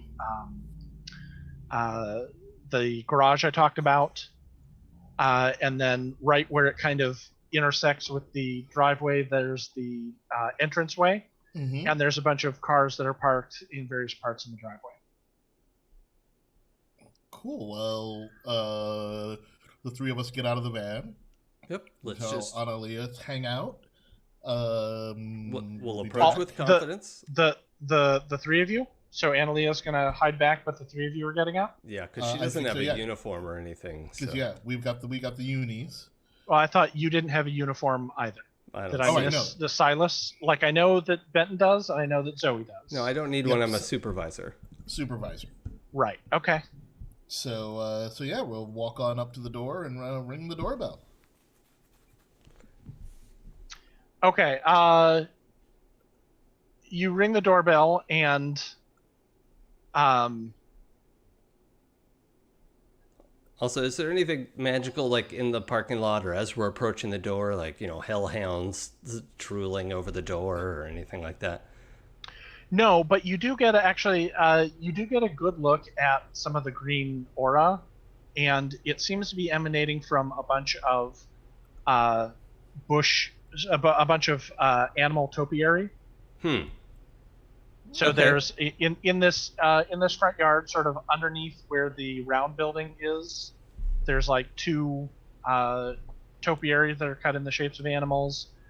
There's a couple more back around where this red square is, in between where the red square and the round building are. Are they cute animals or scary predators? It's a mix. So some of them look like they're vignettes where it looks like maybe a predator is stalking a prey animal, or you have two animals that might be in sort of a position where they might be fighting. Okay. There's also one that looks like kind of a cartoon triceratops, and another one that looks like kind of a large cartoon bunny. But there's also like a deer, and there's a wolf that's stalking the deer, and there is a lion and a unicorn. This isn't. There's also a dragon over in the back. Well, let's leave that alone. But so the glowing topiary thing, is that a magic that I recognize from anywhere, or it's just like a new thing that I've never seen before?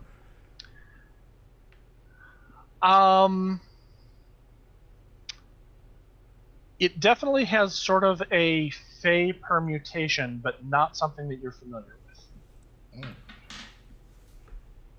Okay. So you ring the doorbell, and a lady answers the door, and she's dressed in like a pantsuit.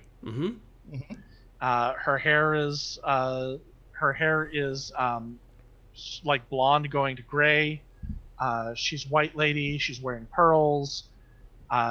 She goes, "Is everything fixed? Is everything fine?" Well, that's what we wanted to come and talk to you. Thank you so much for taking the time to talk to us today. My technicians here ran into a little bit of a snag, and we were hoping we could come in and talk to you about it. I don't feel comfortable having anyone inside the house. Oh, I understand. Could everyone except Analia make a perception roll for me, please? Sure. And also I'm bringing all of my charismatic and attractive edges to bear here. Oh yeah, of course. To whatever extent that I can. Which one? Right. What do we use? Oh, notice. Yeah, give me notice first, and then you can try and use your persuasion after we see what happens here. 6. I got a 5. I got a 10. Holy moly. I'm trying to get my dice out. Oh wait, that's my old numbers. See, the 2 sets of notes. Is it still a D6?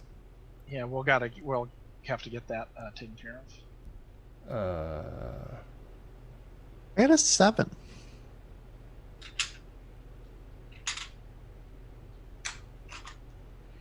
Oh, there's notice. Oh, I did roll the wrong die. But I know which one is my wild die because I separated them correctly, so I'll keep my wild die. Oh, and I'll take the 7. Thank you. Okay.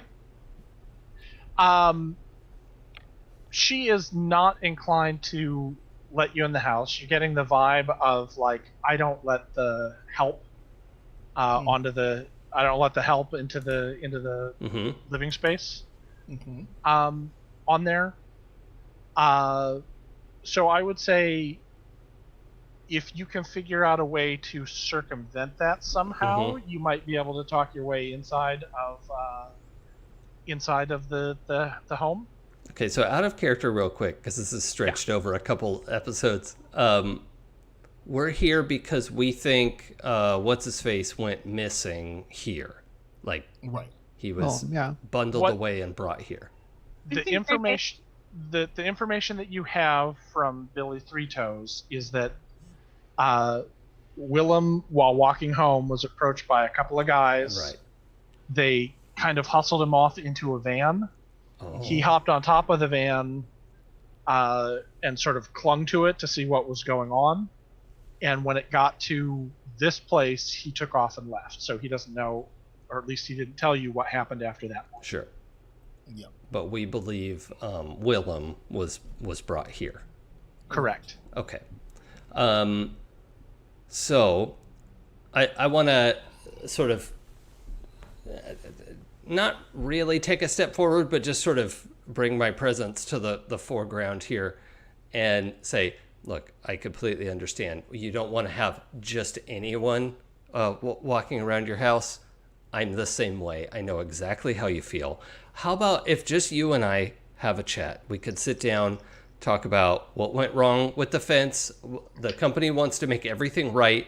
Trust me, we're very embarrassed that this happens, and I am the one who can fix this for you. So if you would, or we could sit outside and talk if you'd like,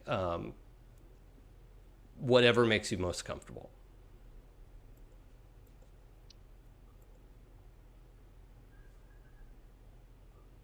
Fine, I suppose. Or give me a persuasion check. Okay. Or use all those skills and edges that you spent points on. Let's see. Oh yeah, persuasion's the red one.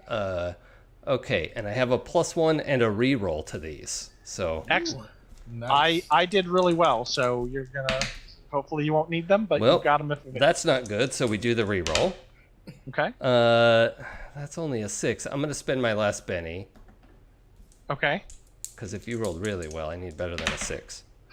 That's a 7. Whoop-de-doo. Okay. I have a really good persuasion too, so. Oh, sorry, it's an 8 because it's also a +1. It's a +1 with reroll, so it's a total of 8, but it was a 7 on the die, so I don't get to explode it. Okay. But maybe Zoe can back me up. She looks. Zoe, do you want to? How are you helping? I just have persuasion as well. I just figured I would also zero in and be like, the fence needs to be fixed. I have not seen anything like this since Montreal. All right. Right. Okay. Please make a check for me. And by the way, take a Benny for that truly atrocious accent. I thought it was perfect. I thought it was a flawless French accent. Can confirm. I got a 9. Okay.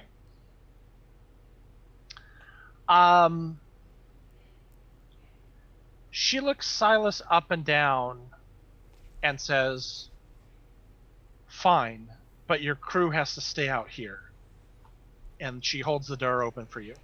It be honored to stay out here.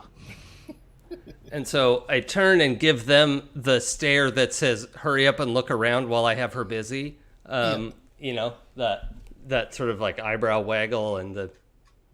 And I give him the old. The nose. Yeah. And follow her inside. Great. Who would like to go first? Actually, I take that back. I'm going to go first. I'm going to make the decision. The camera follows Silas into the home, and the home is decorated in a. I'm going to use some words that I don't actually know what they mean, but let's all pretend that we do. Oh, I like that. Ooh. It's in a decorated sort of a mid-century modern. Yep. Oh, nice. Okay. But there's a little comfy sort of couch area and a coffee table that has sort of an abstract marble sculpture on it. And she sits down and she says, well, has it been repaired? I don't like to be in this area with no sort of security. And if your company can't cut it, I will contract out to somebody else. So has it been resolved? Yes, it absolutely has. We've ordered some parts that we need to have, and I am going to have one of my people on duty outside 24 hours until that part is installed. That's no extra charge to you. That is just a service that we offer when one of our most valuable clients has a technical problem that honestly nobody could have predicted. It was just a glitch, a lemon of a circuit board. I mean, technology, who even trusts it, right? So the new part, obviously we've been able to upgrade these devices since you had it installed. So you're getting even the new one before anyone else because you are one of our most valued clients. And you have a team who will watch over there? I mean, a single person by themselves is not going to be very... No, I mean, there'll be a shift of folks coming in and doing their job. But we will have a person outside, not necessarily the same person, right? Of course. So how many people are on your team? Oh, we have a staff of, enough people to cover the gate. I haven't checked the most recent numbers, but we are small but mighty, our little company. All right. Well, that is good to know. It is a load off my mind. But I'm afraid I probably will be going with another company regardless, mainly because they don't let intruders onto my property. And she snaps her fingers, and you hear ka-chunk, ka-chunk, ka-chunk around all the windows and doors. And I'm going to go outside now. Oh, boy. Oh no! I did it. My thing was, can I check on, like, I was gonna try and build a device out of the stuff in the back to like check on the security systems. Sure, if you want to be working on that, I think that's fantastic. We're going to go ahead and skip out to Zoe and Benton. You're standing there in your uniforms, and Silas just walked in with the woman, and then you guys had your little high sign meeting. What do you guys want to do? I mean, I want to go look at that Domi thing. Okay. That seems of note. Okay. So interest. You start walking in that direction, and do you have any sort of background in science? Oh God, no. Okay. Give me just a common knowledge roll. Common knowledge roll. All right. That is a 4. Okay. A 4 is good enough for you to sort of dredge out of the back of your mind that it looks like it's a round building. It's made of brick. It has a big dome, and then there's a big like slotted door on part of the dome. So it looks like an observatory, maybe like a small observatory. Okay. And it looks out over the.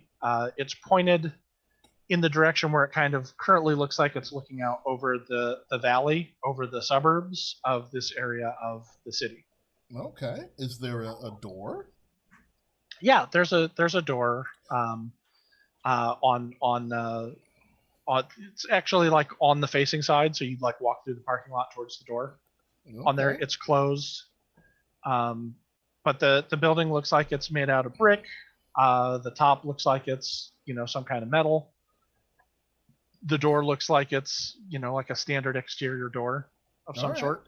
All right. I mean, I'm gonna try the door. Okay. It's locked. Yeah. Damn it. Zoe, do you have anything that you want to be doing? I want to just like see if I notice anything. Zoe's not like super up on anything that would be particularly useful here. So I just want to see if I notice anything weird.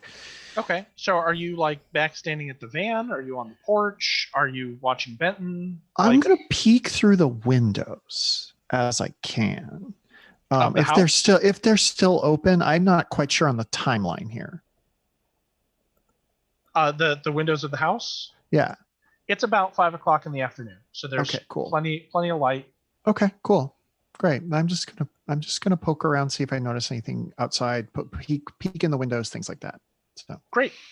So you can see Silas and the woman sort of enter into the living room and sit down. She motions them to sit down. They sit down on a settee, and then you're kind of looking around. Go ahead and give me a notice check. Okay. And Analia, you said you were going to try and put something together to check out the security system, or what exactly are you working on?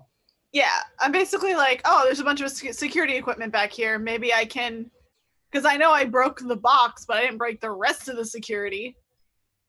Right. So I want to work on breaking the rest of the security via a device that I make. Okay, so you're going to try and make something that's going to like wireless into the rest of the security system? Yep. Okay. Give me a weird science roll, and while you're doing that, I'm going to hop back over to Zoe. How did you? I got a 5. You got a 5. Okay. You could have sworn that the topiary was in a different position. That like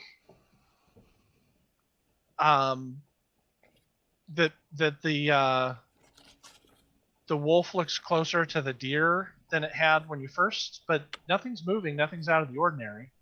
I'm gonna roll to see if Zoe's seen The Shining. She has not. Okay. Has she read it? Did she is read that in The Shining, by the way? Because I haven't seen The Shining. There's stuff with topiaries and yeah. Cool. Well, I probably should have done that research then. Nah. Before I put creepy topiaries. I don't think it's in. Yeah, I don't think it's in the Kubrick movie, but I think it's in the ABC miniseries. Okay. There's creepy shrubs. So I rolled, and then I was like, well, I don't like that. I'm gonna re-roll, and then I re-rolled double ones. Oh. Okay. Was the re-roll from an edge or was the re-roll from a Benny? A Benny. Then you're fine. Okay. Well, my original roll was a 5. So.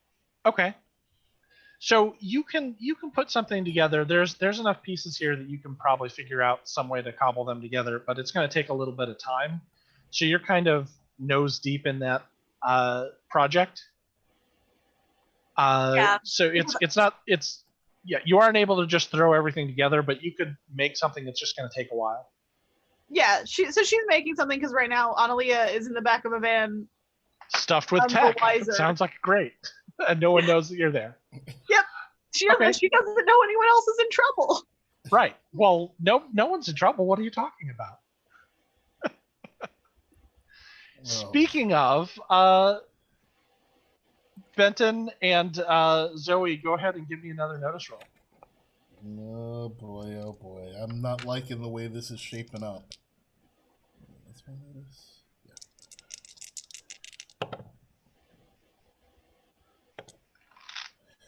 That is an 8 for me. Okay. Wow. 8 is pretty good. Zoe? Remind me what I'm rolling? Notice check. Oh, well. Zoe's not going to notice anything, but let's find out. It's a 3. Okay.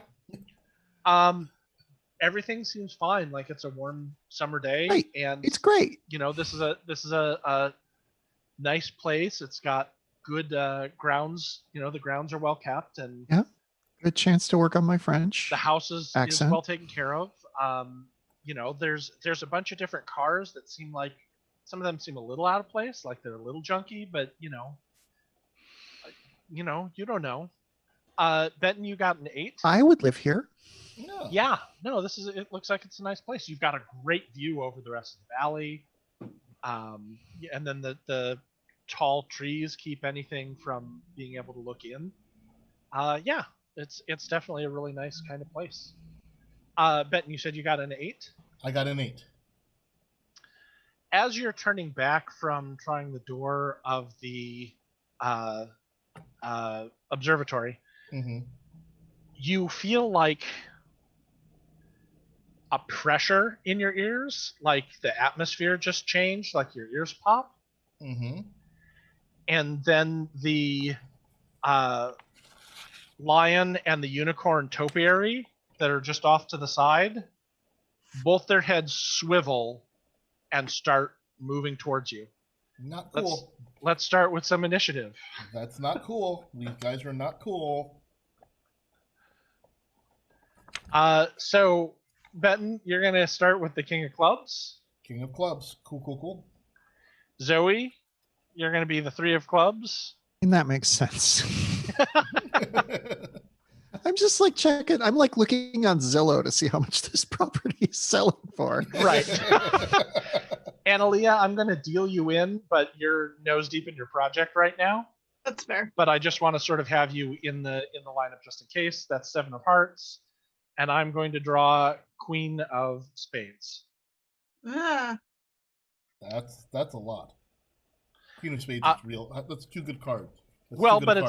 It's not as good as the King of Clubs, which means you get to go first. I know, but it's still that's a really good card. So you should not do that all the time.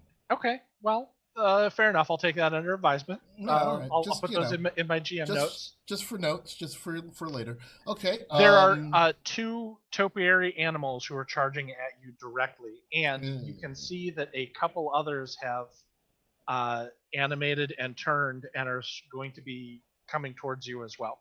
Okay. I came armed, I assume. So you guys were. I assume you guys were in your kit, and you've got you're walking with a limp with your shotgun shoved down the leg. And that is exactly what I pull. The old sawed-off shotgun, because at this point, no need to be subtle. Your topiary animals are coming after me.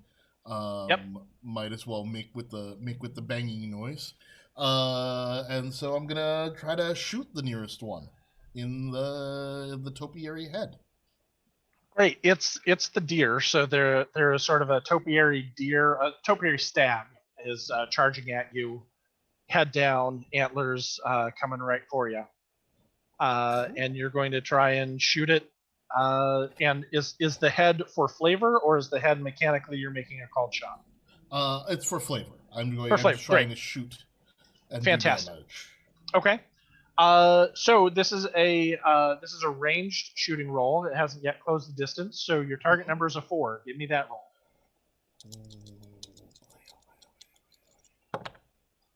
Hey, I got a 4. Great. A 4 is a hit. Roll damage. Cool. Now the thing with a shotgun, which was a little confusing, is it looks like it says 1. Oh, you got it. Awesome. Yep. The big confusion is everyone's like 1 minus 3d6. What? How would that work?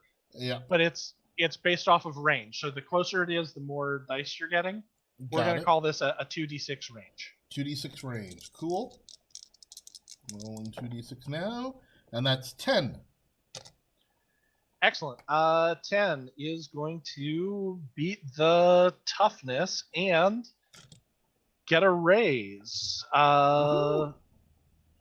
So that is going to be you're just using regular buckshot? Yeah, just regular buckshot. You take aim at the charging deer and you blast and just blow the head off of this shrub, and the body just kind of crumples and falls at your feet. The wolf leaps over it and continues running towards you. Oh. If it leaps, we can kill it. Now, you said this is a sawed-off shotgun, so this is a double barrel? Yep. Okay, so was that one barrel? Can I get another shot off? If then one barrel. Save the other Well, shot. I'm asking, like, you've got a double barrel shotgun is 2 shots. Did you fire both of them because you would have had more damage, although you didn't need it? So I'm saying that was just 1 barrel, right? That was just 1 barrel. Yes. Great. Okay. The wolf is bearing down on you. So I would like to shoot the wolf. Okay. So did you want to try and do them all at once, like bang bang? Because you can take multiple action shooting, but you would take a penalty to the attack roll for both of them. I don't want to shoot it right now. I'm gonna hold that then. Okay, so it's closing towards you. Yep. It's closing towards you, and since it is on the Queen of Spades, it is going to close that distance and jump at you. Its topiary mouth open with like sharpened twigs where its teeth would be as it jumps at you. As you use the shotgun, do you say it's time to trim the hedges? Oh boy. Well, it was a shotgun, and it was a buckshot that he used buckshot on. Quick question. Yes. Are these supernaturally evil creatures?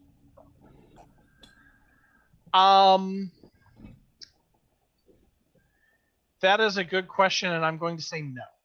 Dang it. I understand why you're asking, but no. These are not this is not your champion sense did not tingle. Oh. The wolf leaps at you. What is your parry? My parry is a 5. Great. So you step aside and kind of brush it off, and that was not intended to be a pun, but I'm going to mentally give myself a Benny for that. That doesn't count. It's a phantom Benny, just for my own satisfaction. You brush it to the side and dodge as it turns around and looks like it's going to pounce on you again. Analia, you hear a shotgun go off, or you hear a giant blast while you're working on the device. I'm gonna play into my cautious hindrance and pick up my phone and text. I'm gonna do we have a group. We definitely have a group text. Oh, yeah. Of course. You need to own up to your chat crime right now. Do I need to go back and look at chat here? Benton is really mowing them down. Oh. Listen, wow. I've got lawn puns all day. Nice. Oh boy. All day long? No, sorry. I tried that. I fought the lawn, but the lawn won. Oh, wow. I'm sorry. This is terrible.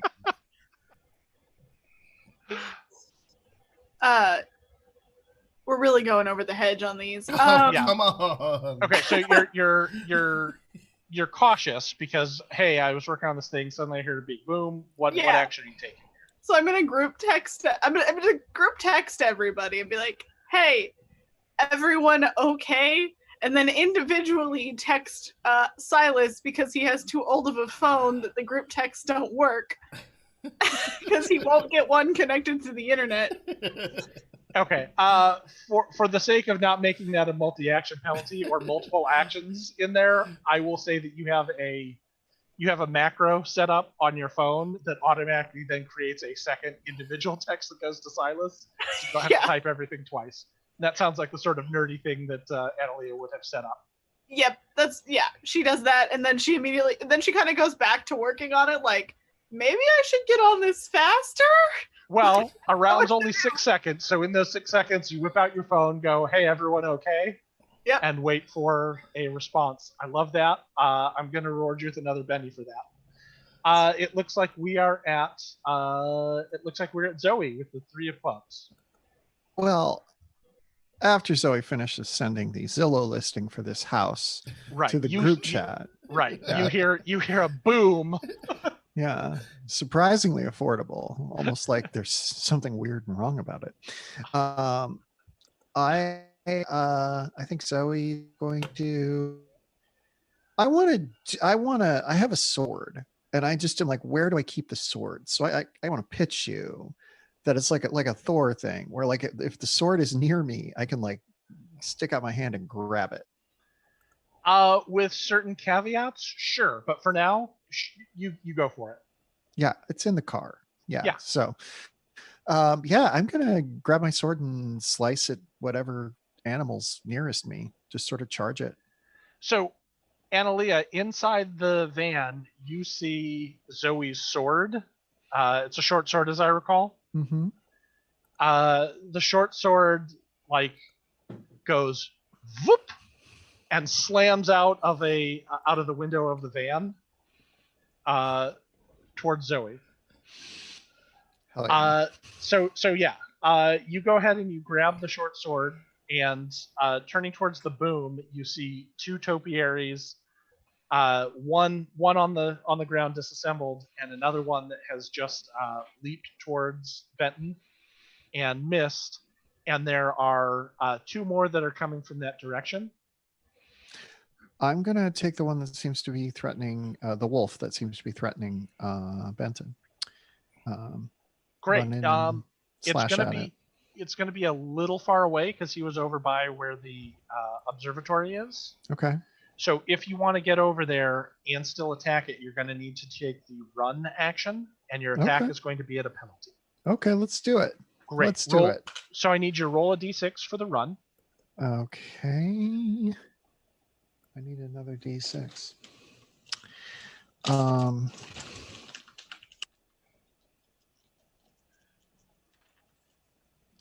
That's a 4. Okay, great. So that it basically increases your pace to 10 for this turn, which I'll say is enough for you to get over there. You can go ahead and make an attack at the wolf, which is just like Benton dodged and it spun around and looks like it's going to spring for another attack. Your attack roll is going to be at a -2. I assume that's a strength roll? It's actually fighting. Oh, shit. I do have fighting. Okay. All right. Cool. Let's find out what happens. I'm gonna re-roll. I haven't spent any bennies yet, so I'm gonna re-roll because I was so close. Well, that's even worse. So I got a 1, but that was after my subtracts. I rolled a 3. Okay. You spin around and you slash at it. Oh, go ahead. I can take the earlier roll, right? Like if it was better. Okay, well I got a 3. I still don't succeed, but I succeed. I fail less. Right. Your sword slashes out, but the wolf saw you coming and it kind of moves off to the side as well. And I think that is everybody. I got this. I was just going to say, I got distracted by shouting, "Let's not beat around the bush." Yeah. And that took my concentration off just enough. I'm going to beat around this bush. I stepped away briefly after the shutters came down in the house. Did I have an initiative place? I was going to run you separately, but I did want to, after I did this round, I'm coming back to you right now.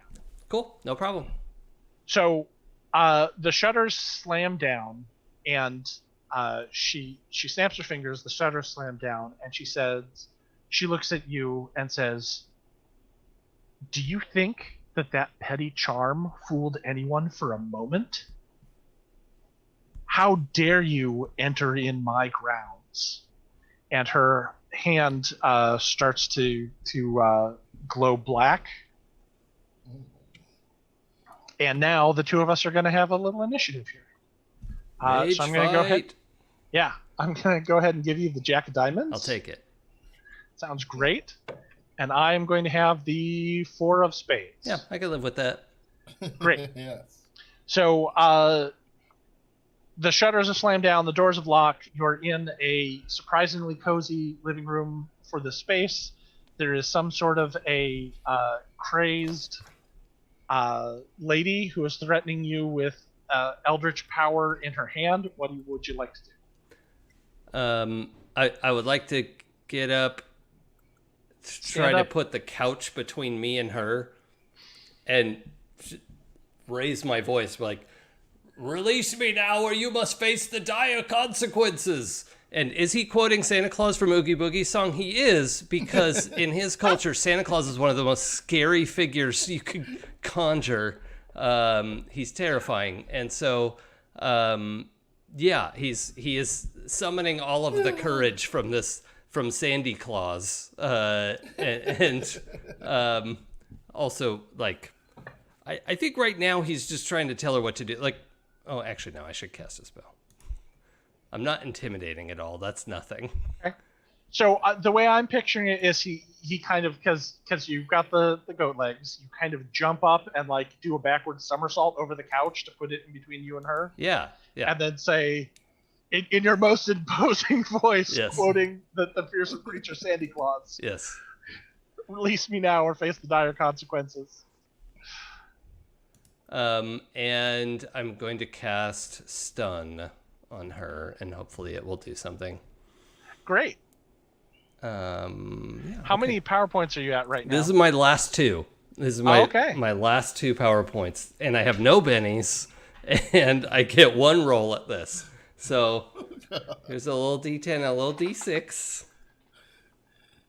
Let's see. I don't know if any of that came through, but I was giving you a drum roll. Oh, I'm sorry. I had the wrong window up. Okay. D10 and a D6. 3. Oh god. You're I'm bad at spellcasting, is what I've learned. A little bit. This D10 is meaningless. I think that what happens is your and correct me if I'm wrong, your voice cracks a little bit, summoning these words of power. Yep. And it's these dire consequences. It was too big. Like I couldn't take on the animus of Sandy Claus. It was too ambitious. The mantle, yeah, cool. I got it. I went too far out on a limb with that one. All right. She points at you, and what is spellcasting? Cool. She points at you, and the energy coalesces around her finger and lances out towards you. That is going to be... so the black energy shoots out towards you, and you don't have any kind of edges that change my ranged attack, right? I don't think so. At ranged of 4. I am very attractive. Did you consider that? Okay. See, it would have missed, but it was attracted to you. Oh, very dang. attractive, Okay, like yeah, that makes sense. Yep. And a black bolt of energy lances out and does 9 points of damage. What is your toughness? I don't know. I assume I'm dead. No. You've got you get some wounds. Where's toughness? Toughness should also be a figured characteristic, probably next to parry. Tough. Okay. Toughness would be usually based off of your. It's a 4. Okay, your toughness is 4. Yeah. Okay, so 9 is going to 9 is going to be 4 over your toughness as well. So that's a hit with a raise. That's going to be 2 wounds, and you're shaken. Okay. So attacks, actions that you make are going to be at -2 because of the 2 wounds. The shaken condition means that you can only move or take free actions until you throw off the shaken effect. Okay. At the beginning of your turn, you can roll vigor to throw off shaken. If you have any bennies, you can spend a benny to automatically clear that condition. Also, if you had any bennies, you could roll to reduce those wounds to not take damage from this attack. Okay. But unfortunately, being out of them, you don't have a lot of options in that space. How many wounds do we how much health do we have? So Savage Worlds is a very fast system. Okay. You have, after your third wound, you are incapacitated, which could mean different things. That could mean dead. It could just mean knocked out and unable to continue to fight, depending on what the circumstances are. Okay. So without bennies to kind of soak damage, you're kind of in a bit of a pickle here. Yep. That's fine. No, I mean, I can live with my choices. I knew what I was getting into. Okay. So I know I'm how going to make characters now, too. So I'm going to go ahead and go outside again, and I'm probably just going to run the combats sequentially that way. Mm-hmm. Benton, you are on Queen of Diamonds. Cool. Zoe, you are on 10 of Diamonds. Benton, Zoe. Analia, you are on 4 of Clubs. And Topiaries are on 5 of Spades. Cool. Benton, you're up. All right. I'm going to shoot the wolf. Okay. The wolf is now in basically melee range. So there's good news and there's bad news. The good news is you're going to be at that 3 dice because you're right up on there with the attack. The bad news is because he's so close, you're going to be operating against parry in melee range rather than off of a ranged attack. Got it. So he's going to be harder to hit, but if you do, you're going to get some more damage. Got it. Well, that's what I'm going to do. Okay, so roll shooting. So that is a 5. Okay. So you bring the gun up to bear, and the wolf grabs onto the barrel and wrenches it off to the side with its mouth. So your shot goes wide. Roll a d6 for me, just on the off chance. Oh, that's a 1, which I'm hoping is number 1 for the best. The 1 was actually the number we were looking for. Woohoo! This isn't exactly how everything works, but I'm applying what in Savage Worlds is the innocent bystander rule. You didn't miss critically or anything like that, so I'm not going to hit an innocent bystander on that one. Oh, good. But what I am going to do is I am going to let you roll a d6 damage against one of the other topiaries that your gun happened to be in the direction of. Cool. So just 1d6? Yep, because it's still at range. That's a 3. Okay.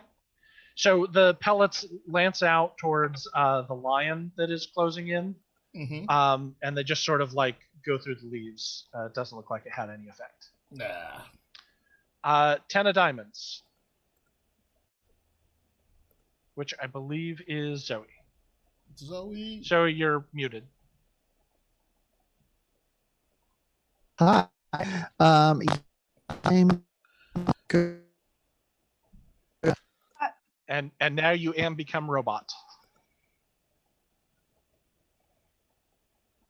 Emily was a robot in disguise all along. Rip. Can you hear me now? Yes. I feel as though I should make a move toward the other 2. I'm not gonna try and get to them, but I'm gonna stand my ground between them and everything else. Okay, so sort of take a couple of steps in between where Benton and the wolf are. As far as I can get, yeah. Okay. You can move in between those 2. It means that they're going to probably target you first, and they're closing in rapidly. That's fine. Okay. Do you want to do anything else? Any other action? I can't. The problem is I can't really charge up. There are no people around. I mean, because Analia won't let me try and get her stuff. And where is she anyway? We're being attacked by shrubbery. Very rude. So I can't really do anything else. I'm just positioning myself. Okay, so do you want to say go on hold And that way, if they close, you can maybe try and interrupt them with an attack or do something else. Yeah, I'll go on hold. I'll Okay. go on hold. That sounds great. Yeah. Okay, so I'll let you take a couple of steps and go on hold. It is now their turn, so they're going to, the two topiaries are going to hone in and close on towards you. And they're going to, the lion is going to make a big jump for an attack. Mm-hmm. And the unicorn, head down, horn running straight towards you as well. If you beat me in a contested agility check, you can go before the attacks go off. Oh boy. All right. That's gonna go poorly, but let's find out. Well, I'm only rolling a single die, so I'm gonna re-roll. well, why don't you hear what I got first? Okay, great. I got a 5. Okay, yeah, I'm gonna re-roll. Okay. Oh, great. Okay. Now this just means that you get to attack before they do, so I you know. don't necessarily have to spend a reroll if you're okay with them going first. Just an option. I don't want to. I have a surprising number of bennies left, so Okay. I have a 6. Great. So before the lion springs at you, Mm-hmm. it's the closer of the two. They're both closing in on you. You can go ahead and take an action or multiple actions before that happens. I'm gonna duck underneath it and stick my sword up and try and get it in the belly. Okay. Let it kind of slice itself open. Yep. Fantastic. I love it. Make a fight check.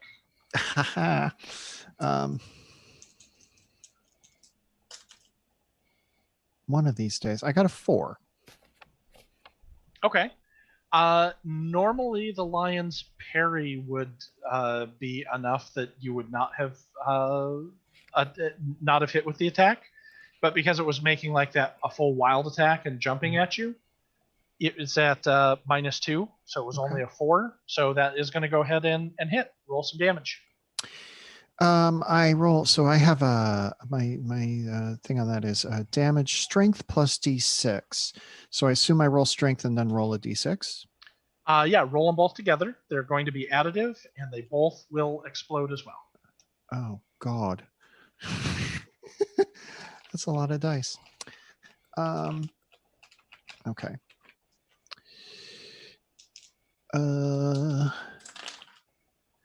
Oh fuck! I got double 6s. That's great. Ooh. Okay, roll them again. That time I got a 5 and a 2. Okay. Yeah, so an 11 would be my top. Well, no, it's completely additive. That sounds like a 19 to me. Okay, a Yep. 19. Perfect. Okay. Do you want to describe it, or do you want to leave it in my hands? Oh, I'll describe it. Okay. Yeah, she literally just sort of slides under it like she's going to nab a soccer ball. This is me understanding soccer terminology. And she slides her sword up and just catches it in the belly, and it slices all the way along, and like long vines spill out onto the ground. And she manages to cut free of them too before they can get her bogged down. But there's still a friggin' unicorn. So Yeah. I love Vines Like Intestines, which is also going to be the name of my vegan punk band.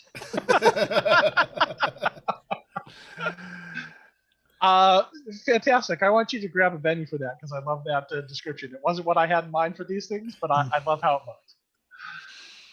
The unicorn is going to go ahead and try and impale you, unfazed by your callous treatment of the lion. Oh no, this is very bad. Oh my. That's an 18, which is, I'm going to assume, beat your toughness with beat your parry. oh yeah, that definitely beats my parry. Yeah. Okay, and probably with a raise, I seem to recall as well. Yeah, that sounds Okay. right. So when you get a raise on your attack roll, you add an additional d6 for damage. Wow. 6, 12. Nice knowing you. Okay, that's 14 damage. What is your toughness? I have an 8 for toughness. Okay. Okay. So 14, 8, 12, 16. So that's an attack with a raise. So that is going to be 1 wound. Okay. And you're also shaken. Okay. So at the beginning of your next turn, you can roll to get rid of the shaking condition for free. You can also spend a Benny at any time to just remove the shaking condition. Okay. Now, you also have the option right now to use a Benny to try and soak the damage. And what that means is you'll make a vigor check.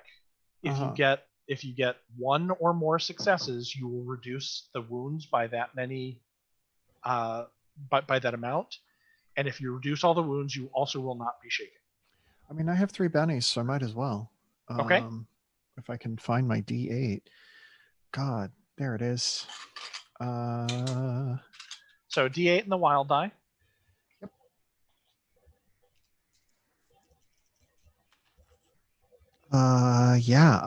No, wait. The wild die is a 6, so I get to roll again.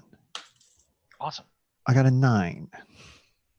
Okay, that's a success and a raise. So the horn of the unicorn lances out, and you can see that it would have gotten you really good right across the midsection, but you're able to shoulder it out of the way and don't take any damage from the attack.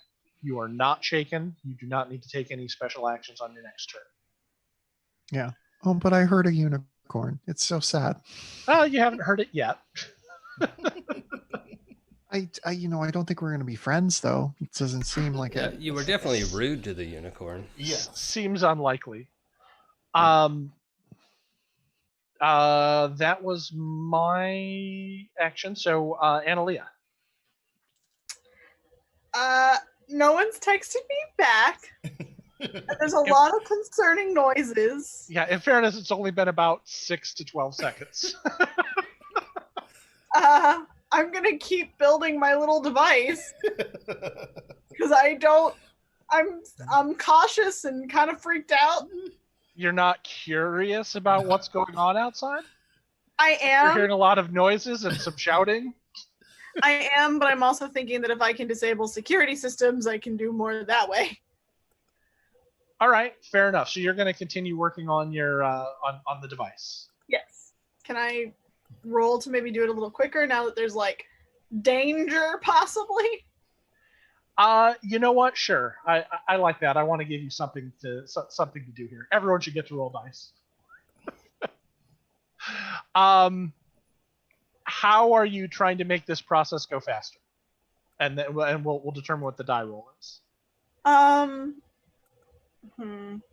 So, for example, things that spring to my mind are maybe using electronics to kind of grab some of these pre-made components and see if you can slap them together into a device, or maybe you're sort of channeling weird magic and using that to make up for the fact that you might not have the right components or voltage or something like that. Or if you have another idea? It would be more electronics, taking other things and trying to like piecemeal it to make it better. Okay. What I'm going to say is that with that approach, should it work, you're going to end up with something that's like weirdly bulky because you didn't have time to use the right things. You're sort of like routing and running cables through a bunch of other units that isn't really what they're supposed to be for. That's fine. Great. Go ahead and make a roll. Does my jury rig get me anything here? I believe it does. Because I'm not. Do you have it handy, or do you have the page number handy? I don't. It's on the. I don't have your character sheet open. I'm sorry. No, I know it's fine. I'm trying to find the page, because I was looking at the edges at the.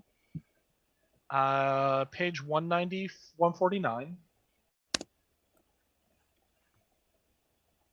It's like I know it's under Hold on. Loading.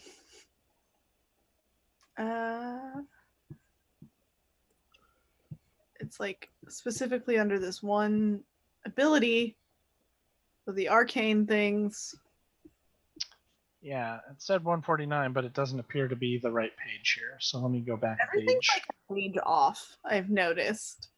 Happens a lot with PDFs because they give you the actual page count, but then that doesn't include blank pages or cover.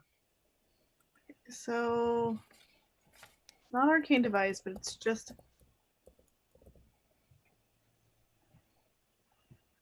jury rig. Okay. Oh, it actually is on 149. I apologize, Pinnacle. You did it right. Weird scientists must usually activate their powers to their assigned device, but they can improvise other ways if needed at a -2 penalty. So this would be if you wanted to do jury rig would come into play if you wanted to use these components to replicate one of your weird science powers. okay. So never mind. I'm just trying to. Yeah, just make an electronics check. I guess is what we're going to call it. Cool. I'm gonna reroll that.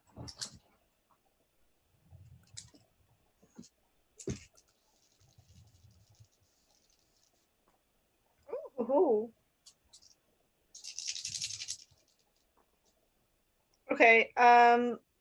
So I rolled a 6, and then so I got a 9, I think. Yeah.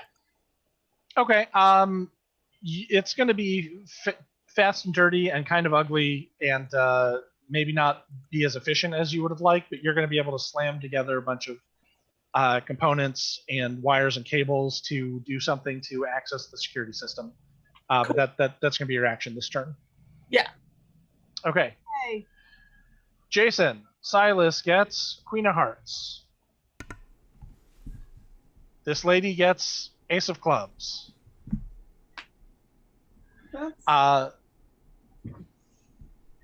Did you really think that you could come in here and stop us?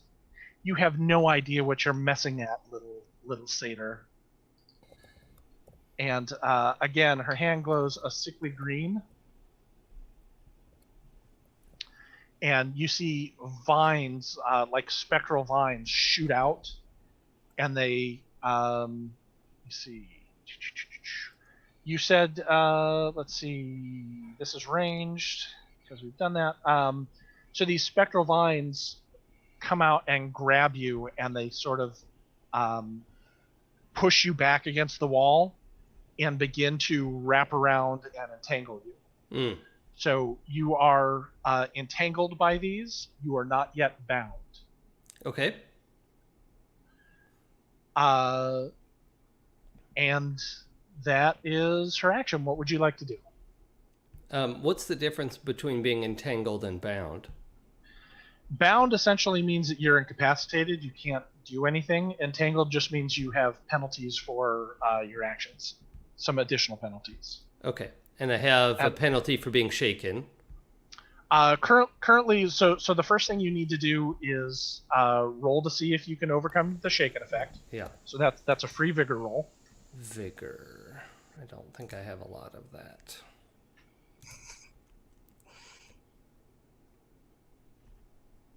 Yep, that's a D4. Okay.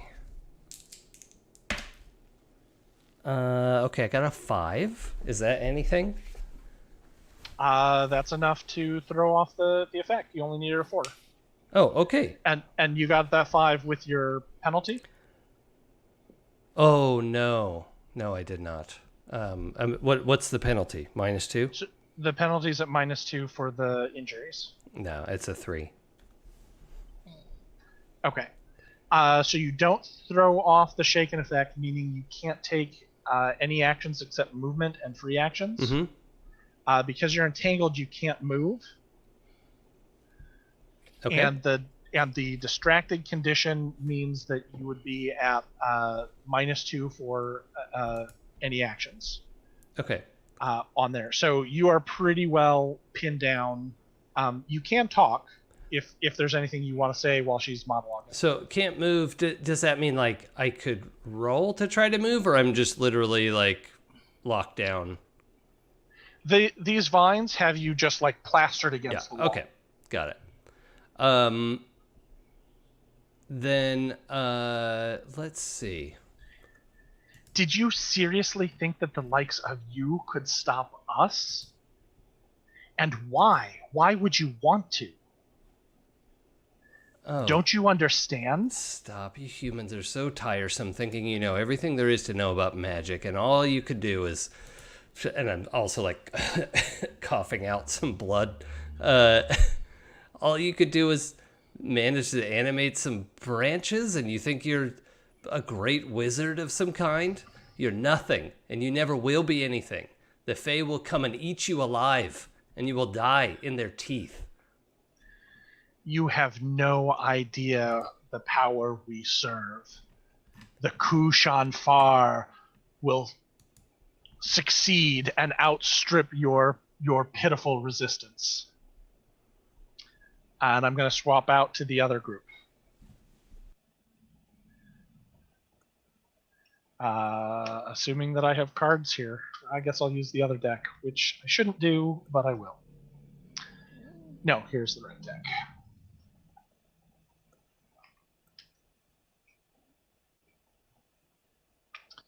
Jay, King of Spades. Woohoo! Pulling a lot of those. Zoe, 4 of Diamonds.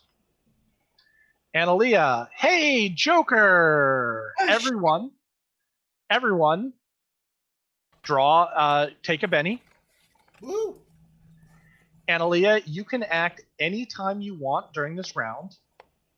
All actions you take gain a +2. Any damage you do gains a +2. And I will be operating on 7 of spades. Hey, Nick, real quick, in case I survive this, what was the name that she said again? She said the Kushan Far. Thank you. That sounds like a weird Vulcan sex ritual. Yep. It's like what you get when a Vulcan and a Klingon do it. Damn it, Blythe knew. Fuck. I actually think that's the sorority Zoe's in.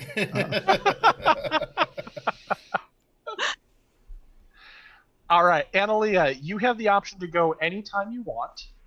Do you want to take an action now, or do you want to wait until you hear other things that are happening?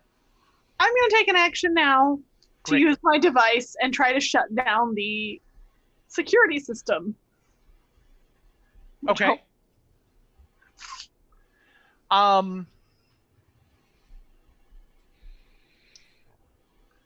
Do you have research? Did we talk about research before? I don't. I have Jack of all trades, which I think means I could take it. Okay. I keep meaning to talk to you about it and then forgetting. Yeah, I understand. We're all living lives out here in the real world. I'll just give it to you. The security system that you're accessing is strictly a physical security system. So it would turn off alarms. It would turn off the camera at the gate. And they even will give you access to do things like unlock things if you want. Open some windows and things for Silas? Sure. But what I'm telling you is that it won't affect any magical defenses that may have been triggered. This is strictly mundane stuff. Yeah. So Okay. I want to shut down the mundane security system. Magic is not Analia's thing, really. Fantastic. Go ahead and let's call this an attack using electronics or hacking. Let's make it hacking. Okay. I'm going to oppose this.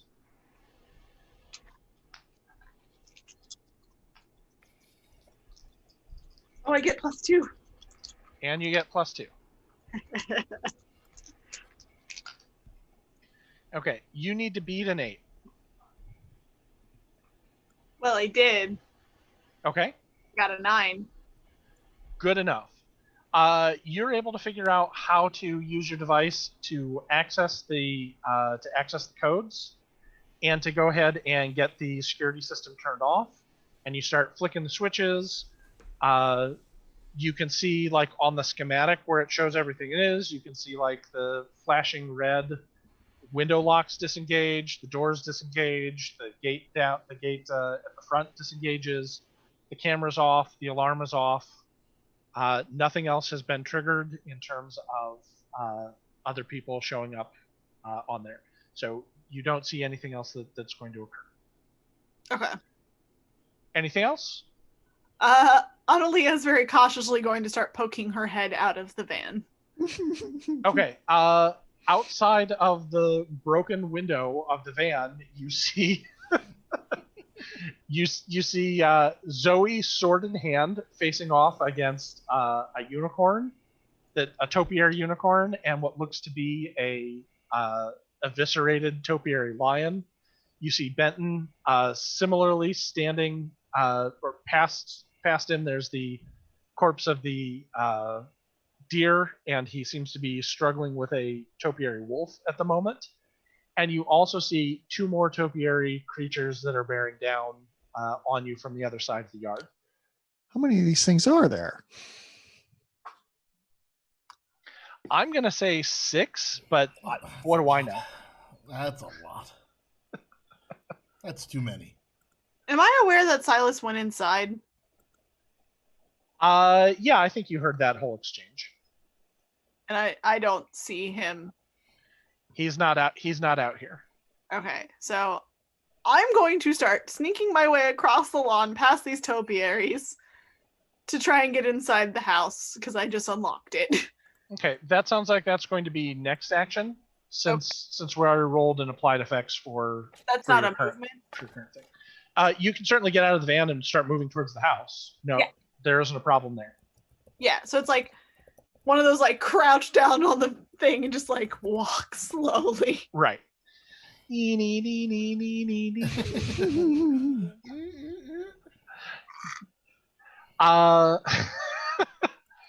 Okay, so that was the Joker. King of Spades. That's me. Yep, that's me. Hold on. So I guess I'm just gonna try again. My shotgun is out.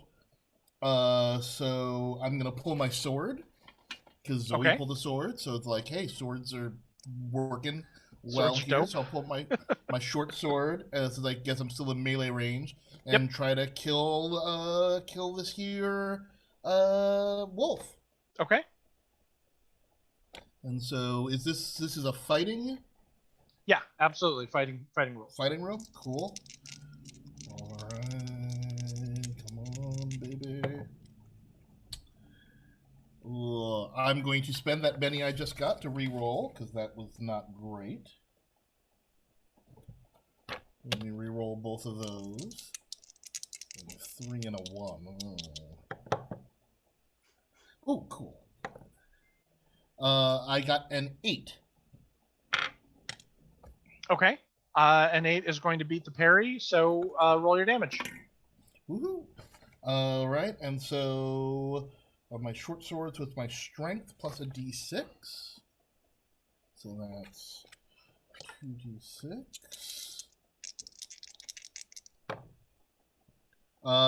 That's a 5.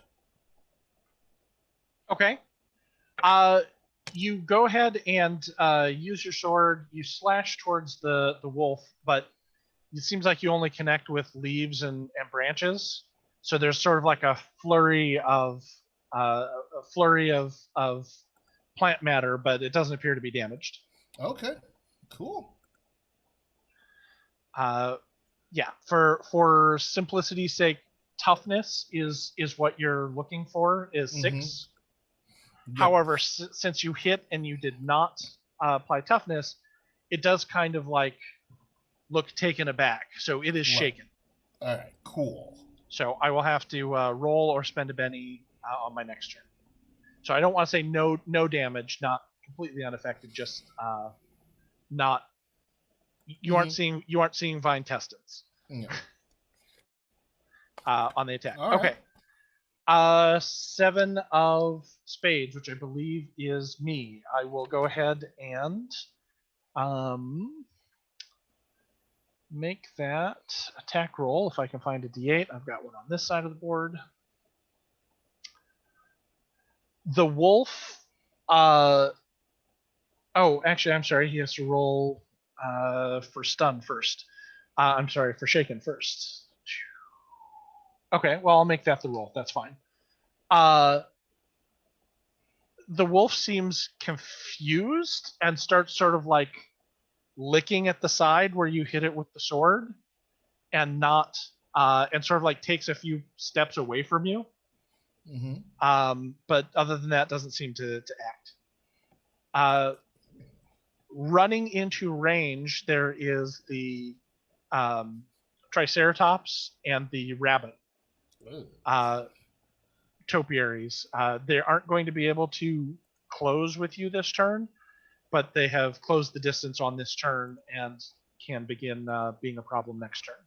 I don't want to have to hurt a bunny. Well, it's now your option, so it's your action, Zoe. I'm taking that unicorn. That unicorn's going down.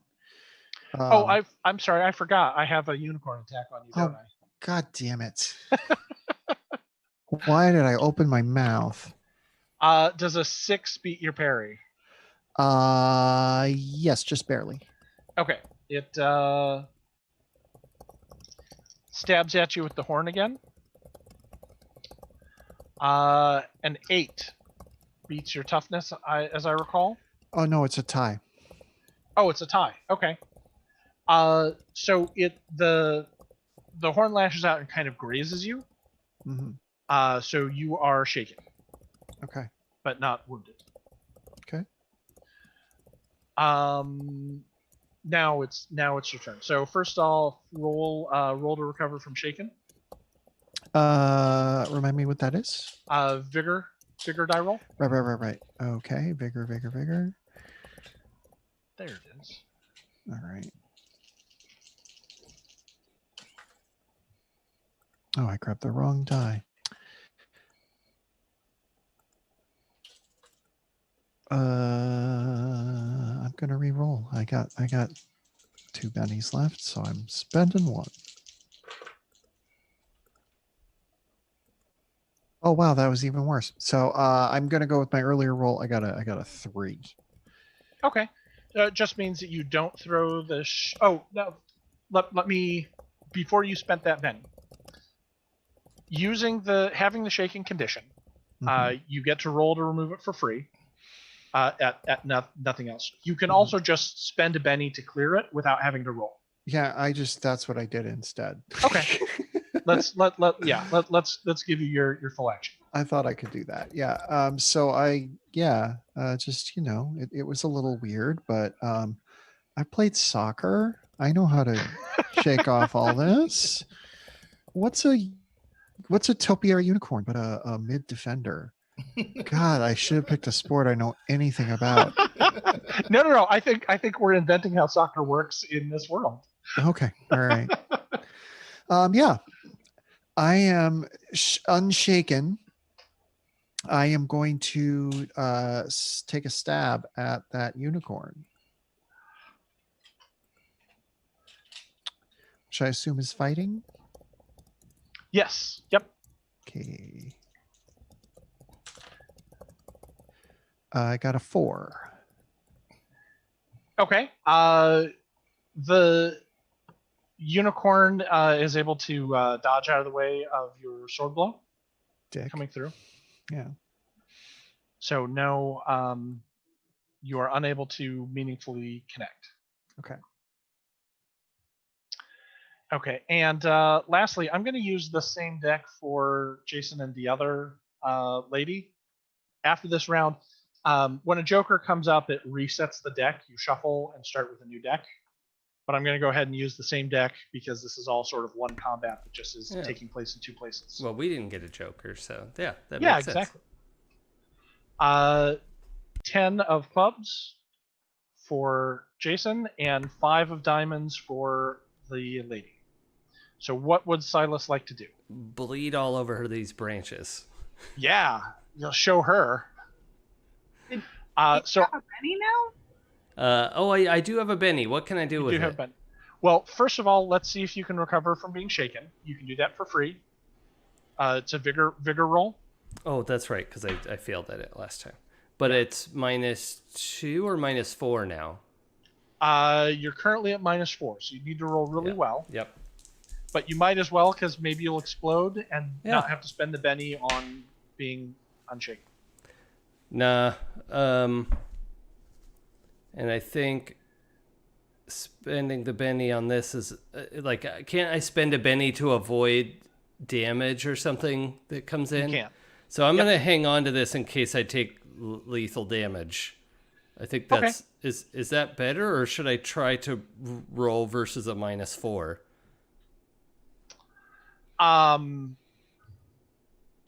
You're going to be at a penalty on that vigor roll because of your wounds. You won't be at a penalty based off the distracted condition. So rolling to reduce damage, you'll only be at a -2. Rolling to using the Benny to clear shaken means you can act as normal, but not have but you'll still have the penalties in place for the things that are occurring to you. Oh, right. And I still can't go anywhere. So, because that's correct. Although trying to break free of the entanglement is a free action. So if you want to try and do that, also as a free action before you decide if you're going to spend the Benny or not, we can do that. Okay. Yeah. What would I roll for that? Okay. Go ahead and do either a let's see. Go ahead and make an athletics roll. Okay, that's not complete garbage. The plastic die is my wild die. Okay.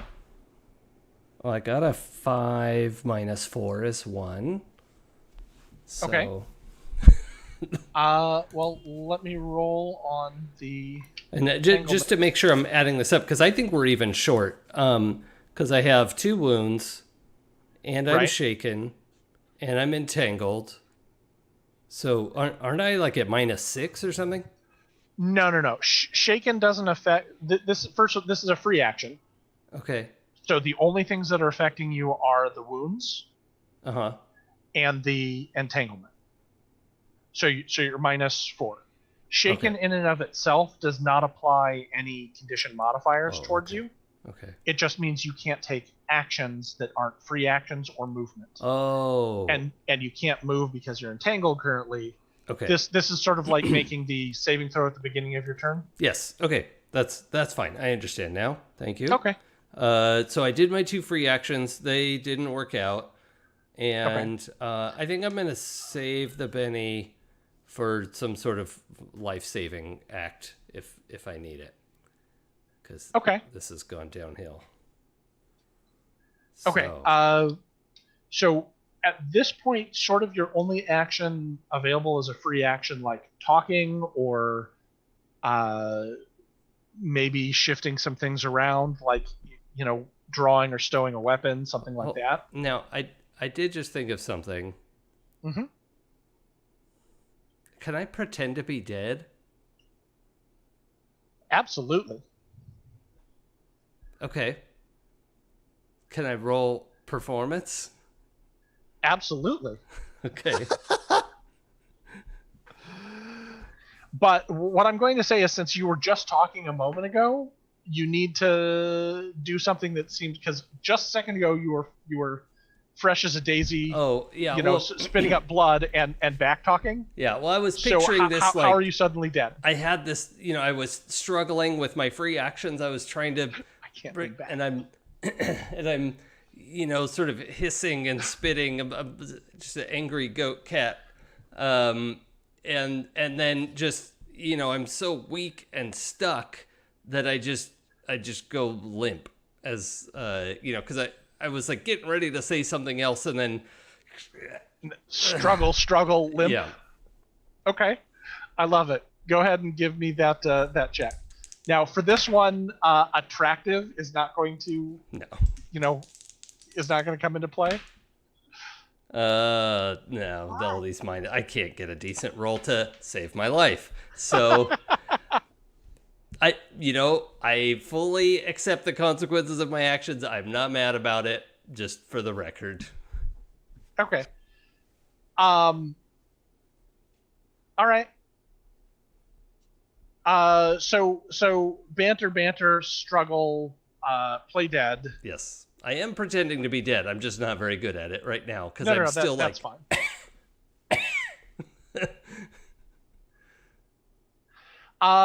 Let me ask you a question. You said you subtracted 4 from that, right? Yeah. If you only subtracted 2 for your wounds, would it have been successful? Because I don't think that entangle would play into you playing dead. No. My best roll was a 5, and it's just not. Okay. Yeah. Okay. What can you do? I just want to make sure that we're kind of I appreciate your generosity, but it's all right. All right. She says, "You poor little lost Fae. Everything will be better soon. Don't pretend to be dead. I know you're made of sterner stuff than that." I'm really not. I'm quite frail. I have to re-roll that. I'm sorry. As the dramatic bolt lances out, I'm not going to take 3. What do you mean take 3? I rolled poorly. Oh, I see. And she's got the Benny. Yeah, that makes sense. I really hope she rolls 2 ones. Okay. Your toughness is 4. Yeah. I hit a 9 again on damage. Okay. So that is 2 wounds that are coming your way. Yep. So do you want to use that Benny to try and soak damage? I have to. Okay. So I'll spend that. And what do I roll? The toughness? You're going to roll vigor. Oh, vigor, I think is... Yeah. You're going to roll your vigor die and your wild die. Oh, no, that's a D4 as well. Okay. And you just need to hit a 4. And are there minuses on this? You have 2 for the wound. Mm-hmm. You don't have any from the entangle. Okay, so just -2. Right. It's just, being able to soak the hit. Okay. Well, the D4 came up as a 4. Awesome. That's a 6. -2 is a 4.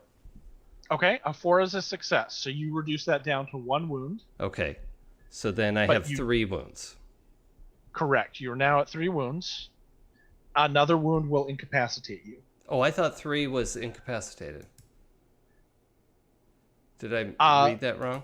No. 3. You are still upright at 3. Oh, I see.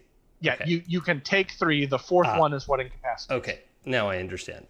No worries. Yeah. Okay. Yeah, I get blasted. Okay.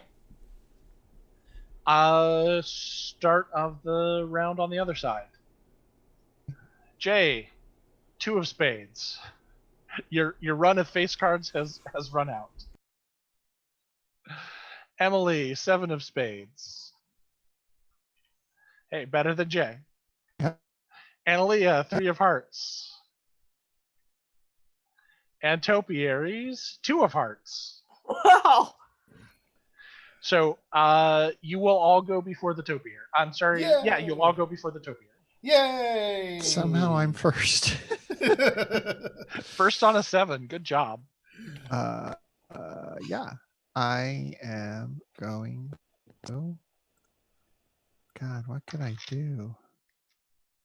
Is there any way I could persuade these topiary to stop fighting and start loving?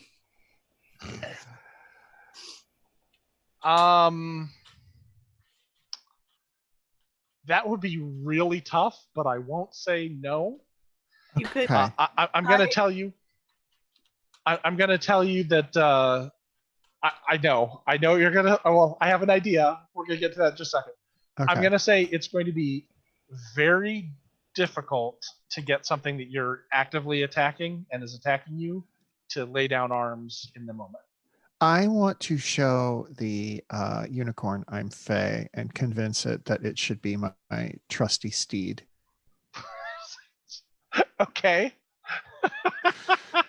I'm gonna drop my sword and put my hands up and say we should not fight, and do the thing that I did to the Benny Three Toes or whatever, Okay. where like my eyes kind of flash, and so perhaps it can sense my power. And that Oberon is totally my dad. Oberon's my dad, that guy.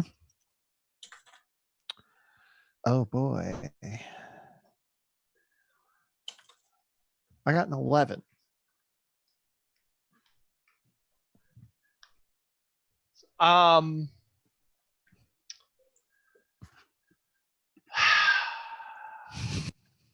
I should have given you a penalty beforehand. I'm still going to apply it in my mind.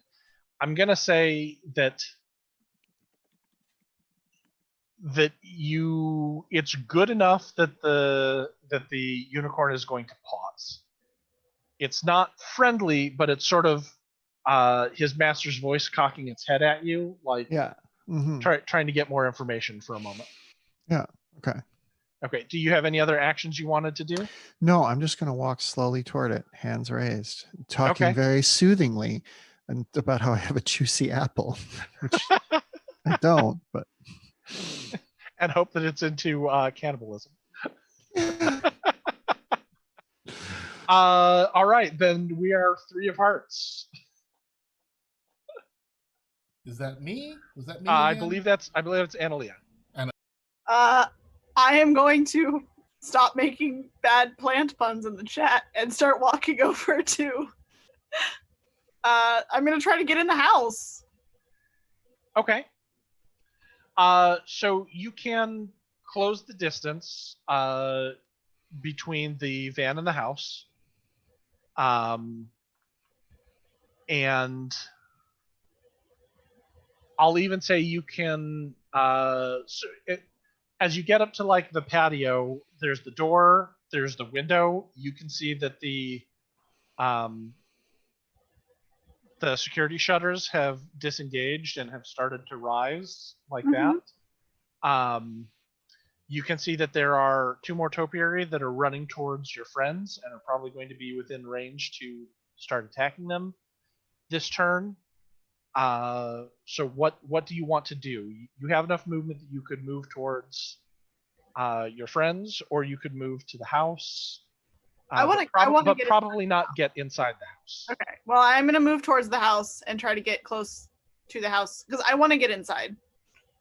Okay. I didn't think we were that far from the house, but. So you're on the patio. Through the window, you can see that Silas is plastered to the wall with spectral vines and is not looking real good. There is a lady in a pantsuit, a white lady in a pantsuit with kind of blonde graying hair, who has black arcane energy that's sort of arcing around her hand as she's pointing towards Silas. Do you want to go through the door? Do you want to jump through a window? What do you want to do? Now, you're not going to be able to move into the house, but you could open a door and do something through the door, or do something through the window, or something like that. Okay. I'm gonna. Opening the door doesn't count as my action, right? No, that's a free action. Okay, so I'm gonna open the door and kind of use it as cover to shoot at her one of my powers. Okay. Which I don't really know how this works. This is my first time using my powers. So you're going to activate the power with your mad science and your wild die. Yep. And which power are you using? I'm going to use bolt and shoot firebolt at her. Great. So go ahead and roll your magic, your weird science and your wild die. Yeah, sorry. And no problem. We're going to use that result as both the spell beginning and also the attack roll. Roll that.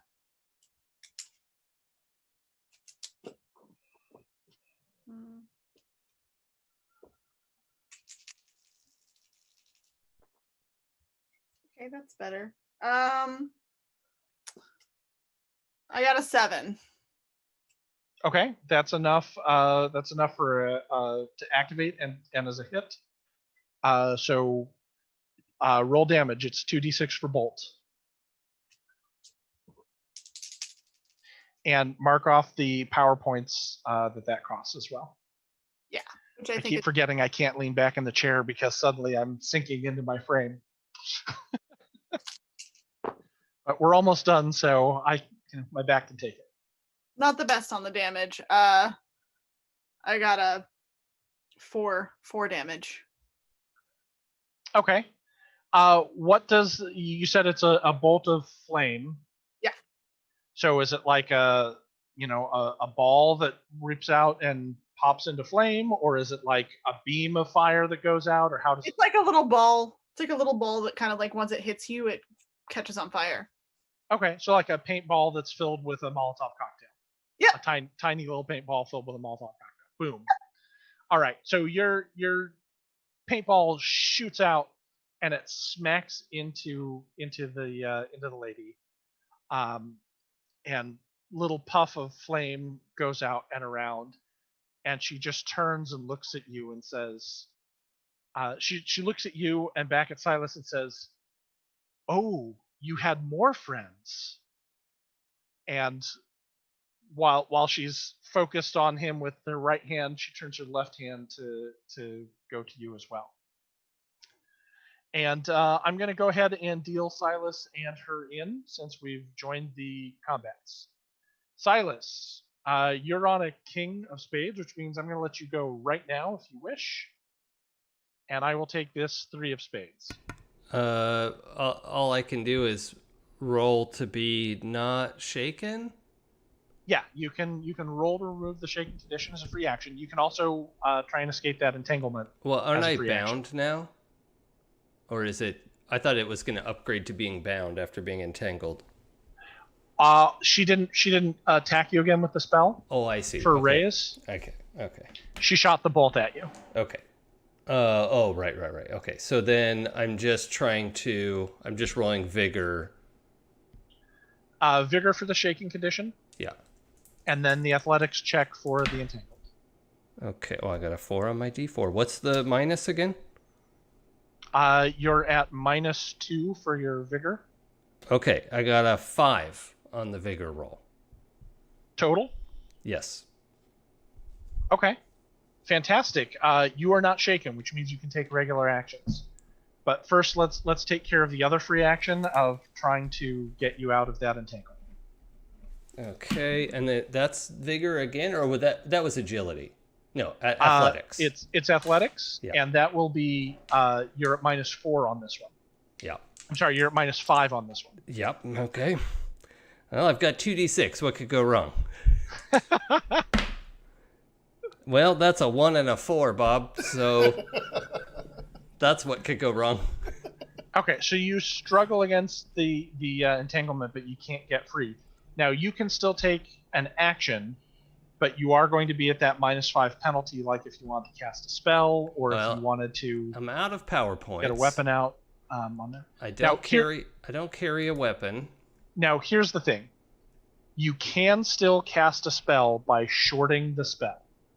Oh, what is? Okay. You're shorting the power points. It means, in essence, you're drawing on a reserve that is not what you normally use for spell casting. Okay. You're going to be at a very significant penalty to take this action, and if things go wrong, they're going to go very wrong. And if they go right, they're only going to go slightly wrong. Let me pull up shorting just so we can make sure that we're familiar with the rules. Okay. Also, I just realized, did we establish early on that? I think we said something about him carrying a gun, but I don't have a shooting skill at all, and I just don't think he would carry a gun. I think that was a previous incarnation. Yeah, that was like a first draft, and he's just not a gun guy. Yeah. Oh, whoops! Can I go? Let me. I'm inclined to try the spell thing, but I'll wait for the shorting rules first. Yeah. Shorting. Okay. A character may cast a power with fewer power points than it requires, whether blah blah blah, by increasing the difficulty of the arcane skill roll. For every power point a character will short, they suffer a -1 penalty to the roll. Shorting is risky. If a character fails an arcane skill roll, it's considered a critical failure, which means I'll roll on a backlash table and we'll find out what happens to that extra energy. Backlash sounds like fun, though. Could be. So basically, your roll will be at a -5 for your conditions, and then an additional minus of however many power points the spell you're casting will cost. Okay. And so you're saying I could take enough minuses for that spell to cost 0 to be able to cast it? Sure. We talked about I think I was hesitant to let you have spells that you could cast at 0 power points by taking limitations, and I think my ruling was the minimum had to be 1. Yeah, well the limitations rule says that it can't lower it below 1. Okay. But I have 0 power points currently, so if I can't reduce the power cost to 0, then I can't cast a spell. No, you can cast the spell. You're just taking a penalty to the roll. Okay. So currently you're at -5 because of your conditions. If you cast a 1-point spell, you'll be at a -6 on the activation roll. Okay, that's fine. Let's see. I could try healing. Yeah, why not? Because I think it's sort of his last gasp anyway, but stun feels better. Because screw this person in particular. She's terrible. Yeah. She's got a real thorn in her side. Mm-hmm. It's literally a thorn in my side right here. It's very painful. All right, take a Benny, man. I won't say no to that. Okay, I have a Benny. Well, now I'm just encouraged to cast a spell about it. So, I mean, you've got a reroll there. So what could possibly go wrong? I can't think of anything. So, now I have to decide. I'm casting Stun, which is a 2-point spell. So I'm rolling at -7. Okay. Right? Yep, I think that makes more sense. Sorry, I was distracted pulling up the backlash chart. Yeah, that's fine. All right, D10. This is where you get to make up for everything that went wrong. Okay, buddy? Okay. I want to take a picture of it. It's a freaking 10. Excellent. Okay. I'll prove it later. No worries. I 100% believe you. I know. It just... Okay, I got a 14 to cast Stun, and so I have a 7. Excellent. So that is still a success. So struggling against the vines, you reach into your pocket for the is it fairy dust for this one? I think that wasn't that the firefly? I thought the firefly was the protection, the armor. Oh yeah, you're right. That's the protection one. Because remember when you crit failed, you inhaled the dust. Yeah. So I think what happens is his all his like jacket, like everything's been ripped up and everything, and there's been things like falling out of his pockets as he's been pinned here, and he just now got a handful of dust and it's like bloody and whatever, but he's able to like flick it from the side, and then it just spirals through the air to get her. Okay, and so I have to make a vigor roll or be stunned, right? Yeah, she's gonna make it.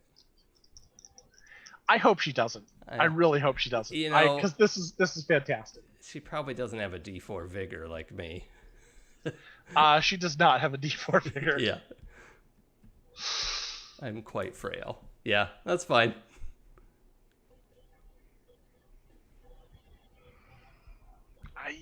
used her Benny. I have. You know what? I love this too much. I'm not going to use a Benny because this is fantastic. This is great cinematic stun whammy that's going to happen here. Oh, she failed the roll? She failed the roll. Oh. I used her Benny earlier. I still have 2 of my group Bennies from everyone, from the Bennies I get for the number of players. But I'm going to let this happen because I think it's amazing and I love it. And that it's one of the things I love about this game is that you can be in this dire situation, explode a die, and have something amazing happen. But it's not going to hurt my feelings if you spend your Benny. I mean, that's in the, no. the rules.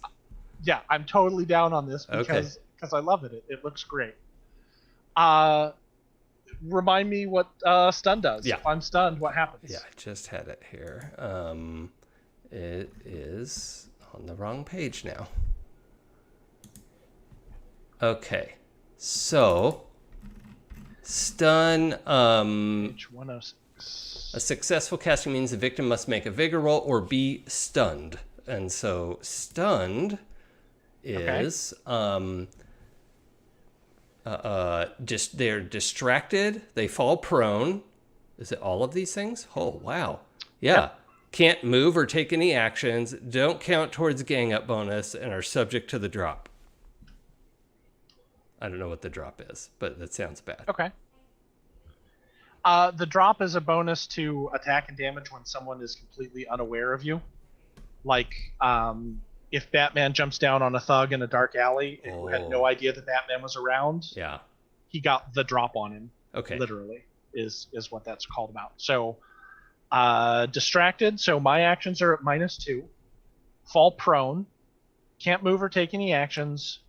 Don't count towards the gang up bonus. Oh, I should say it says fall prone or to their knees. GM's call. It does say that. So yeah. All right, your dust flitters out, spirals around, and just corkscrews into her face, and her head goes back, and her eyes roll back for a moment, and she drops to her knees. Just literally stunned, and will have to make a recovery on her turn. Does that break spell concentration or anything? There are different. I'm not exactly sure. I'm going to say yes. I'm going to say that the entangle fades from view. Okay. As she drops to her knees and is just kind of circling.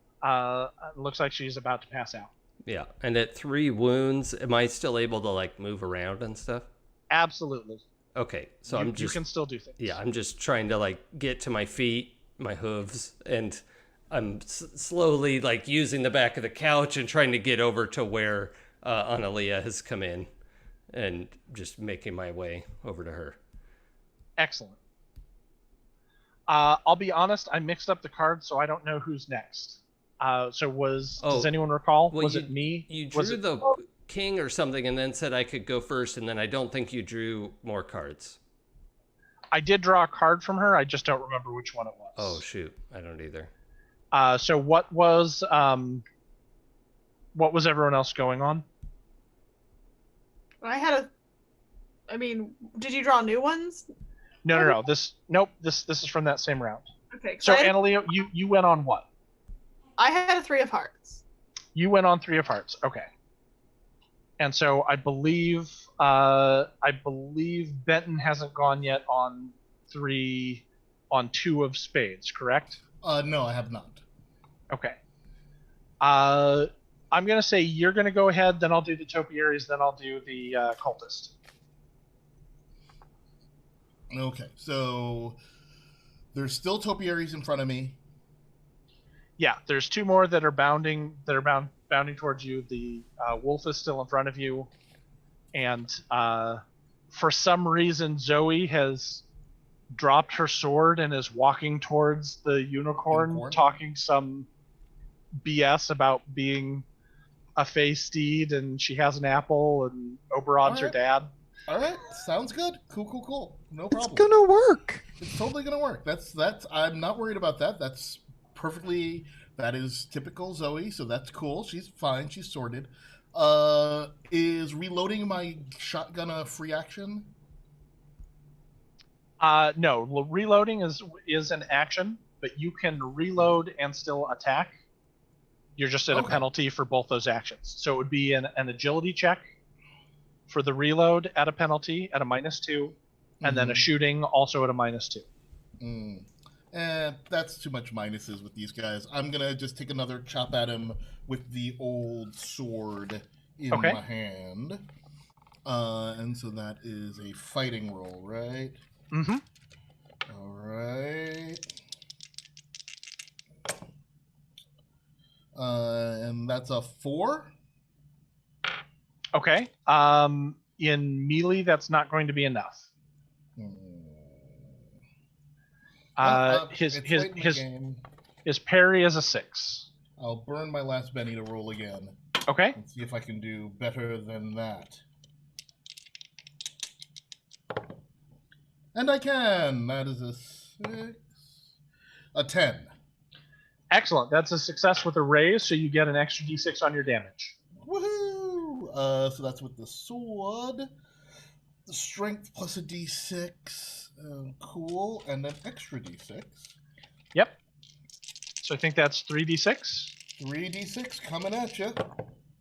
And that is 10. Excellent. You can go ahead and describe it if you want, or leave it to me. I just chop, I take good aim and I chop its fool obnoxious head off. Okay.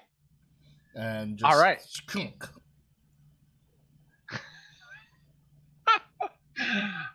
Cool. That is that topiary. The other 2 topiaries round the outside of the van and start stalking towards you and Zoe. Yay. Actually,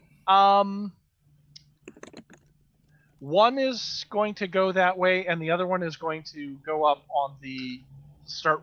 Is going to go towards the porch towards Analia, whose back is to it. On there. It is going to go ahead and approach, and Analia, is your what's your parry? A 4. Okay.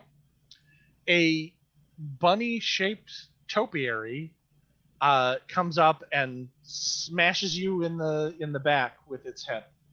Oh, good.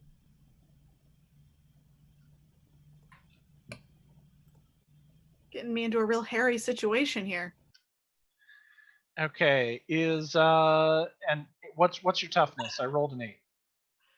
What? Toughness is 4. Okay. It is going to do. That's going to be a success and a raise. So you're going to take a wound, and you are stunned. I'm sorry, shaken. You can use a Benny right now to soak the damage if you wish. Yeah, I will. Okay. Make a vigor roll. That has a wild die, right? Yep. Oh ho, a 4 and a 6. Excellent. Oh shit, another 4. Okay, you can keep rolling if you want, but you've done well enough to negate the damage. Okay, it was it ended up being a 6, or not math. It ended up being a 10. Okay. It knocks you into the doorframe, but it doesn't do any damage to you. Cultist. So I'm still shaken, but no wounds. No, not shaken, not wounded. Oh, okay. You throw off all the effects. If you throw out all the wounds, you get rid of the shaken condition as well. Yay!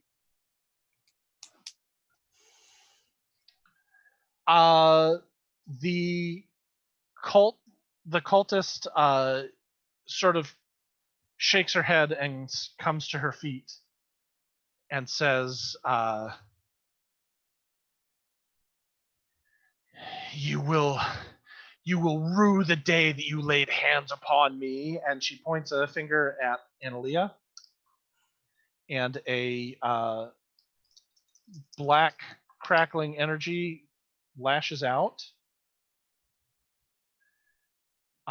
and hits for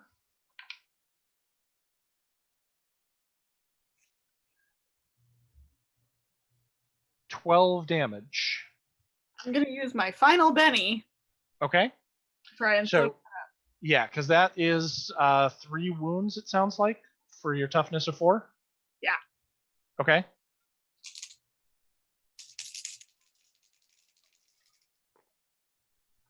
Well, not as exciting this time.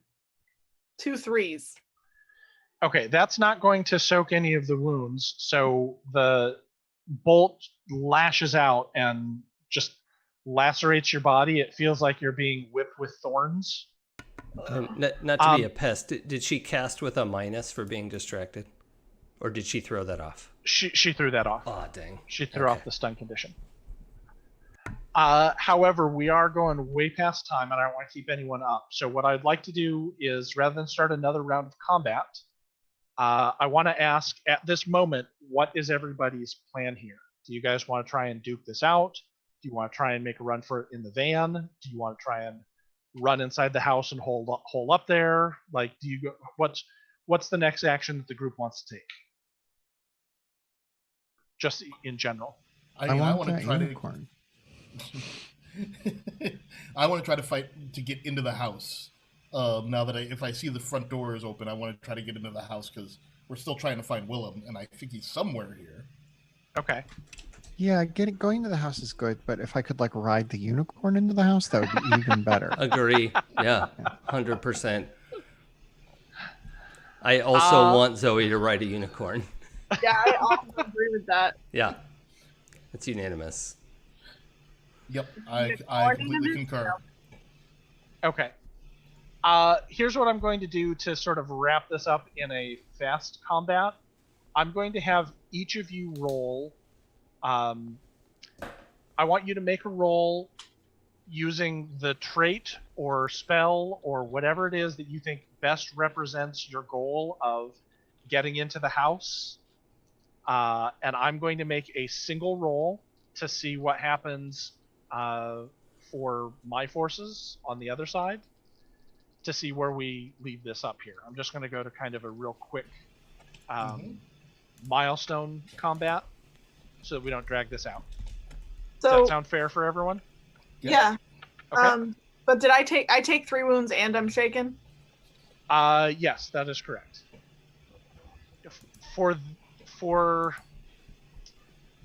Yeah, I think I still have to apply wound penalties for whatever you want to do for your roll.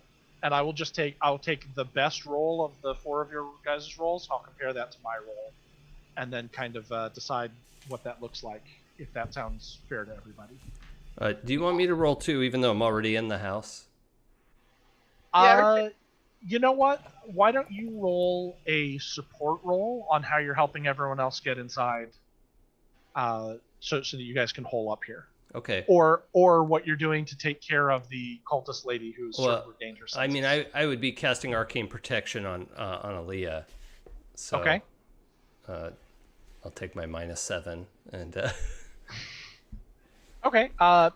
So for you, make a spellcasting roll. Mm-hmm. And let me. Actually, no.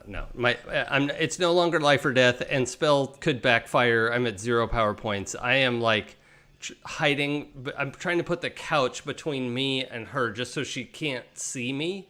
Like, she knows I'm there, but like. Okay. Yeah, I'm trying to take cover. Make an athletics roll. Okay. With your wild die, and we're gonna say this is at a only a -5. Oh wait, no, I'm sorry. -5 is what you were at. Make it a -3. For getting that set up. Analia, what are you doing? What role are you making to sort of get this all together?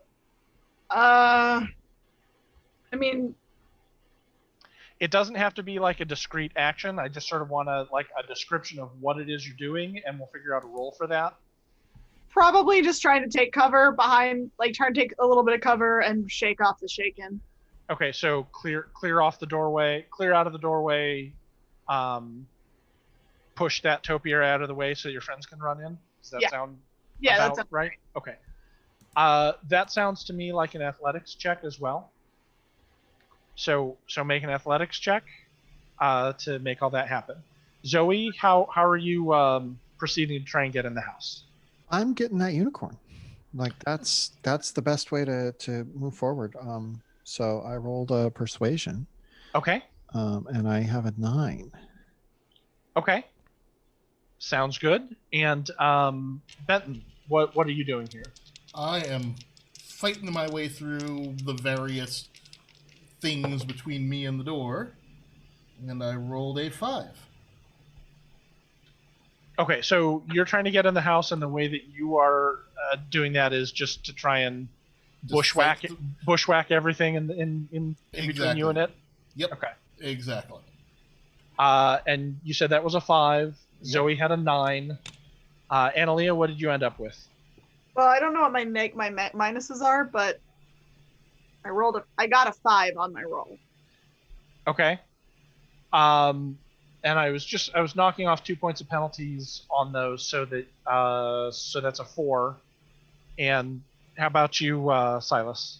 So the athletics check, I rolled a 14. Wow. Okay. I don't know what that does for me in this situation, but it still feels good. Okay. And is that with your penalty? Oh, no, that's before penalties. I wasn't sure how much penalty to apply. Okay. Yeah, I was knocking off 2 points of penalty, so a -3. Oh, okay. So -3 is 11. Okay. I rolled an 11. Oh. So we're going to call this a mixed success if this works for everybody. With your permission, what I'd like to do is start the next session with everybody holed up in the house. Zoe, I'm going to say you can have the unicorn in there if no one else objects, but it is not entirely convinced that it's on your side. And the cultist is also in there, but the other topiary has been shut out. So you can bring in another potential enemy if you wish, along with the cultist, but that's up to you and the rest of the team. Hell yeah. Okay. Yeah. I'm just gonna spend every turn persuading this thing until you get it on your side. Until it's mine. Yeah. Endorse. Yeah, I approve right. this message. Okay, then I think that's where we'll end it for tonight. You guys have gotten into the living room. You are now in there with the security topiary outside, except for the unicorn, which is confused. You're in there with a spellcasting cultist, and sounds like we're at a wrap for tonight. Makes sense to me. Yep, sounds good. Okay, well, then I want to thank everyone for joining us. I'm sorry that went a little bit longer than usual. We were working out some things, and this is the first time we've had a big combat. So I do appreciate you bearing with us, and I apologize to all of my fellow cast, and I will work on making that smoother for next time. No worries. But in any case, if you want to see how our Pembroke Investigators got into this situation, you can visit us at happyjacks.org/Pembroke and watch episodes 0 through 3 so that you can find out why they're in a mansion filled with killer topiary. And if you want to check out any other show, you can do that at happyjacks.org/shows. And we would love to see you get involved in one of our APs and join us here again. I'm going to go around briefly and ask if anyone has anything that they want to plug and talk about. And I'm going to go ahead and start with Jason. Oh, yeah. Just go to my Twitter. You can see what I do there. @It's Probably Okay. That's also my Twitch channel. And I do stuff Friday, Saturday. I have a Wednesday morning stream there. And then I'm here Wednesday nights with Happy Jacks. So that's it. Awesome. Emily? Yeah, you can find me on Twitter at twitter.com/EmilyVDW. I am on Happy Jacks every other Monday playing Great American Witch and every Wednesday playing this. 2 wildly different games tonally. And you can find my scripted fiction podcast, Arden, on all podcatchers. Our mid-season finale drops Monday. Are we going to get to make the rest of it? That's up to COVID. Fingers crossed. Hopefully it'll work out. Blythe. Hi. Yeah. Oh my God. I can't wait for next session to find out what's going to happen. I've been Blythe Kala. You can find me on Twitter and Instagram at BlytheKala93. You can find me on YouTube, youtube.com/user/BlytheKala93, where I talk about nerdy things. There will probably be a new video soon. You can find me on Fridays on Games We Never Play YouTube, doing Table Topical. And I think that's everything for now. You can also find me here every Wednesday. Alrighty, and last but certainly not least, Jay. Hey, I'm on the Twitters at Jay Holtham on all the Twitters and the socials. You can also find me occasionally on 12-Sided Stories. Join the cast there, so look that up and listen to that podcast and enjoy. Great. I am Nick. You can find me online at probably Twitter is best, although I do have Instagram for some reason that I haven't quite figured out still. At Sungrowler. Please feel free to check me out. I'm not very prolific, but occasionally I might make you laugh. And again, I hope you enjoyed the show and the night, and we look forward to seeing you again. Oh, and I think that we'll go ahead and put the calendar up. Yes, we will. Excellent. And bye. Bye. Bye. Bye.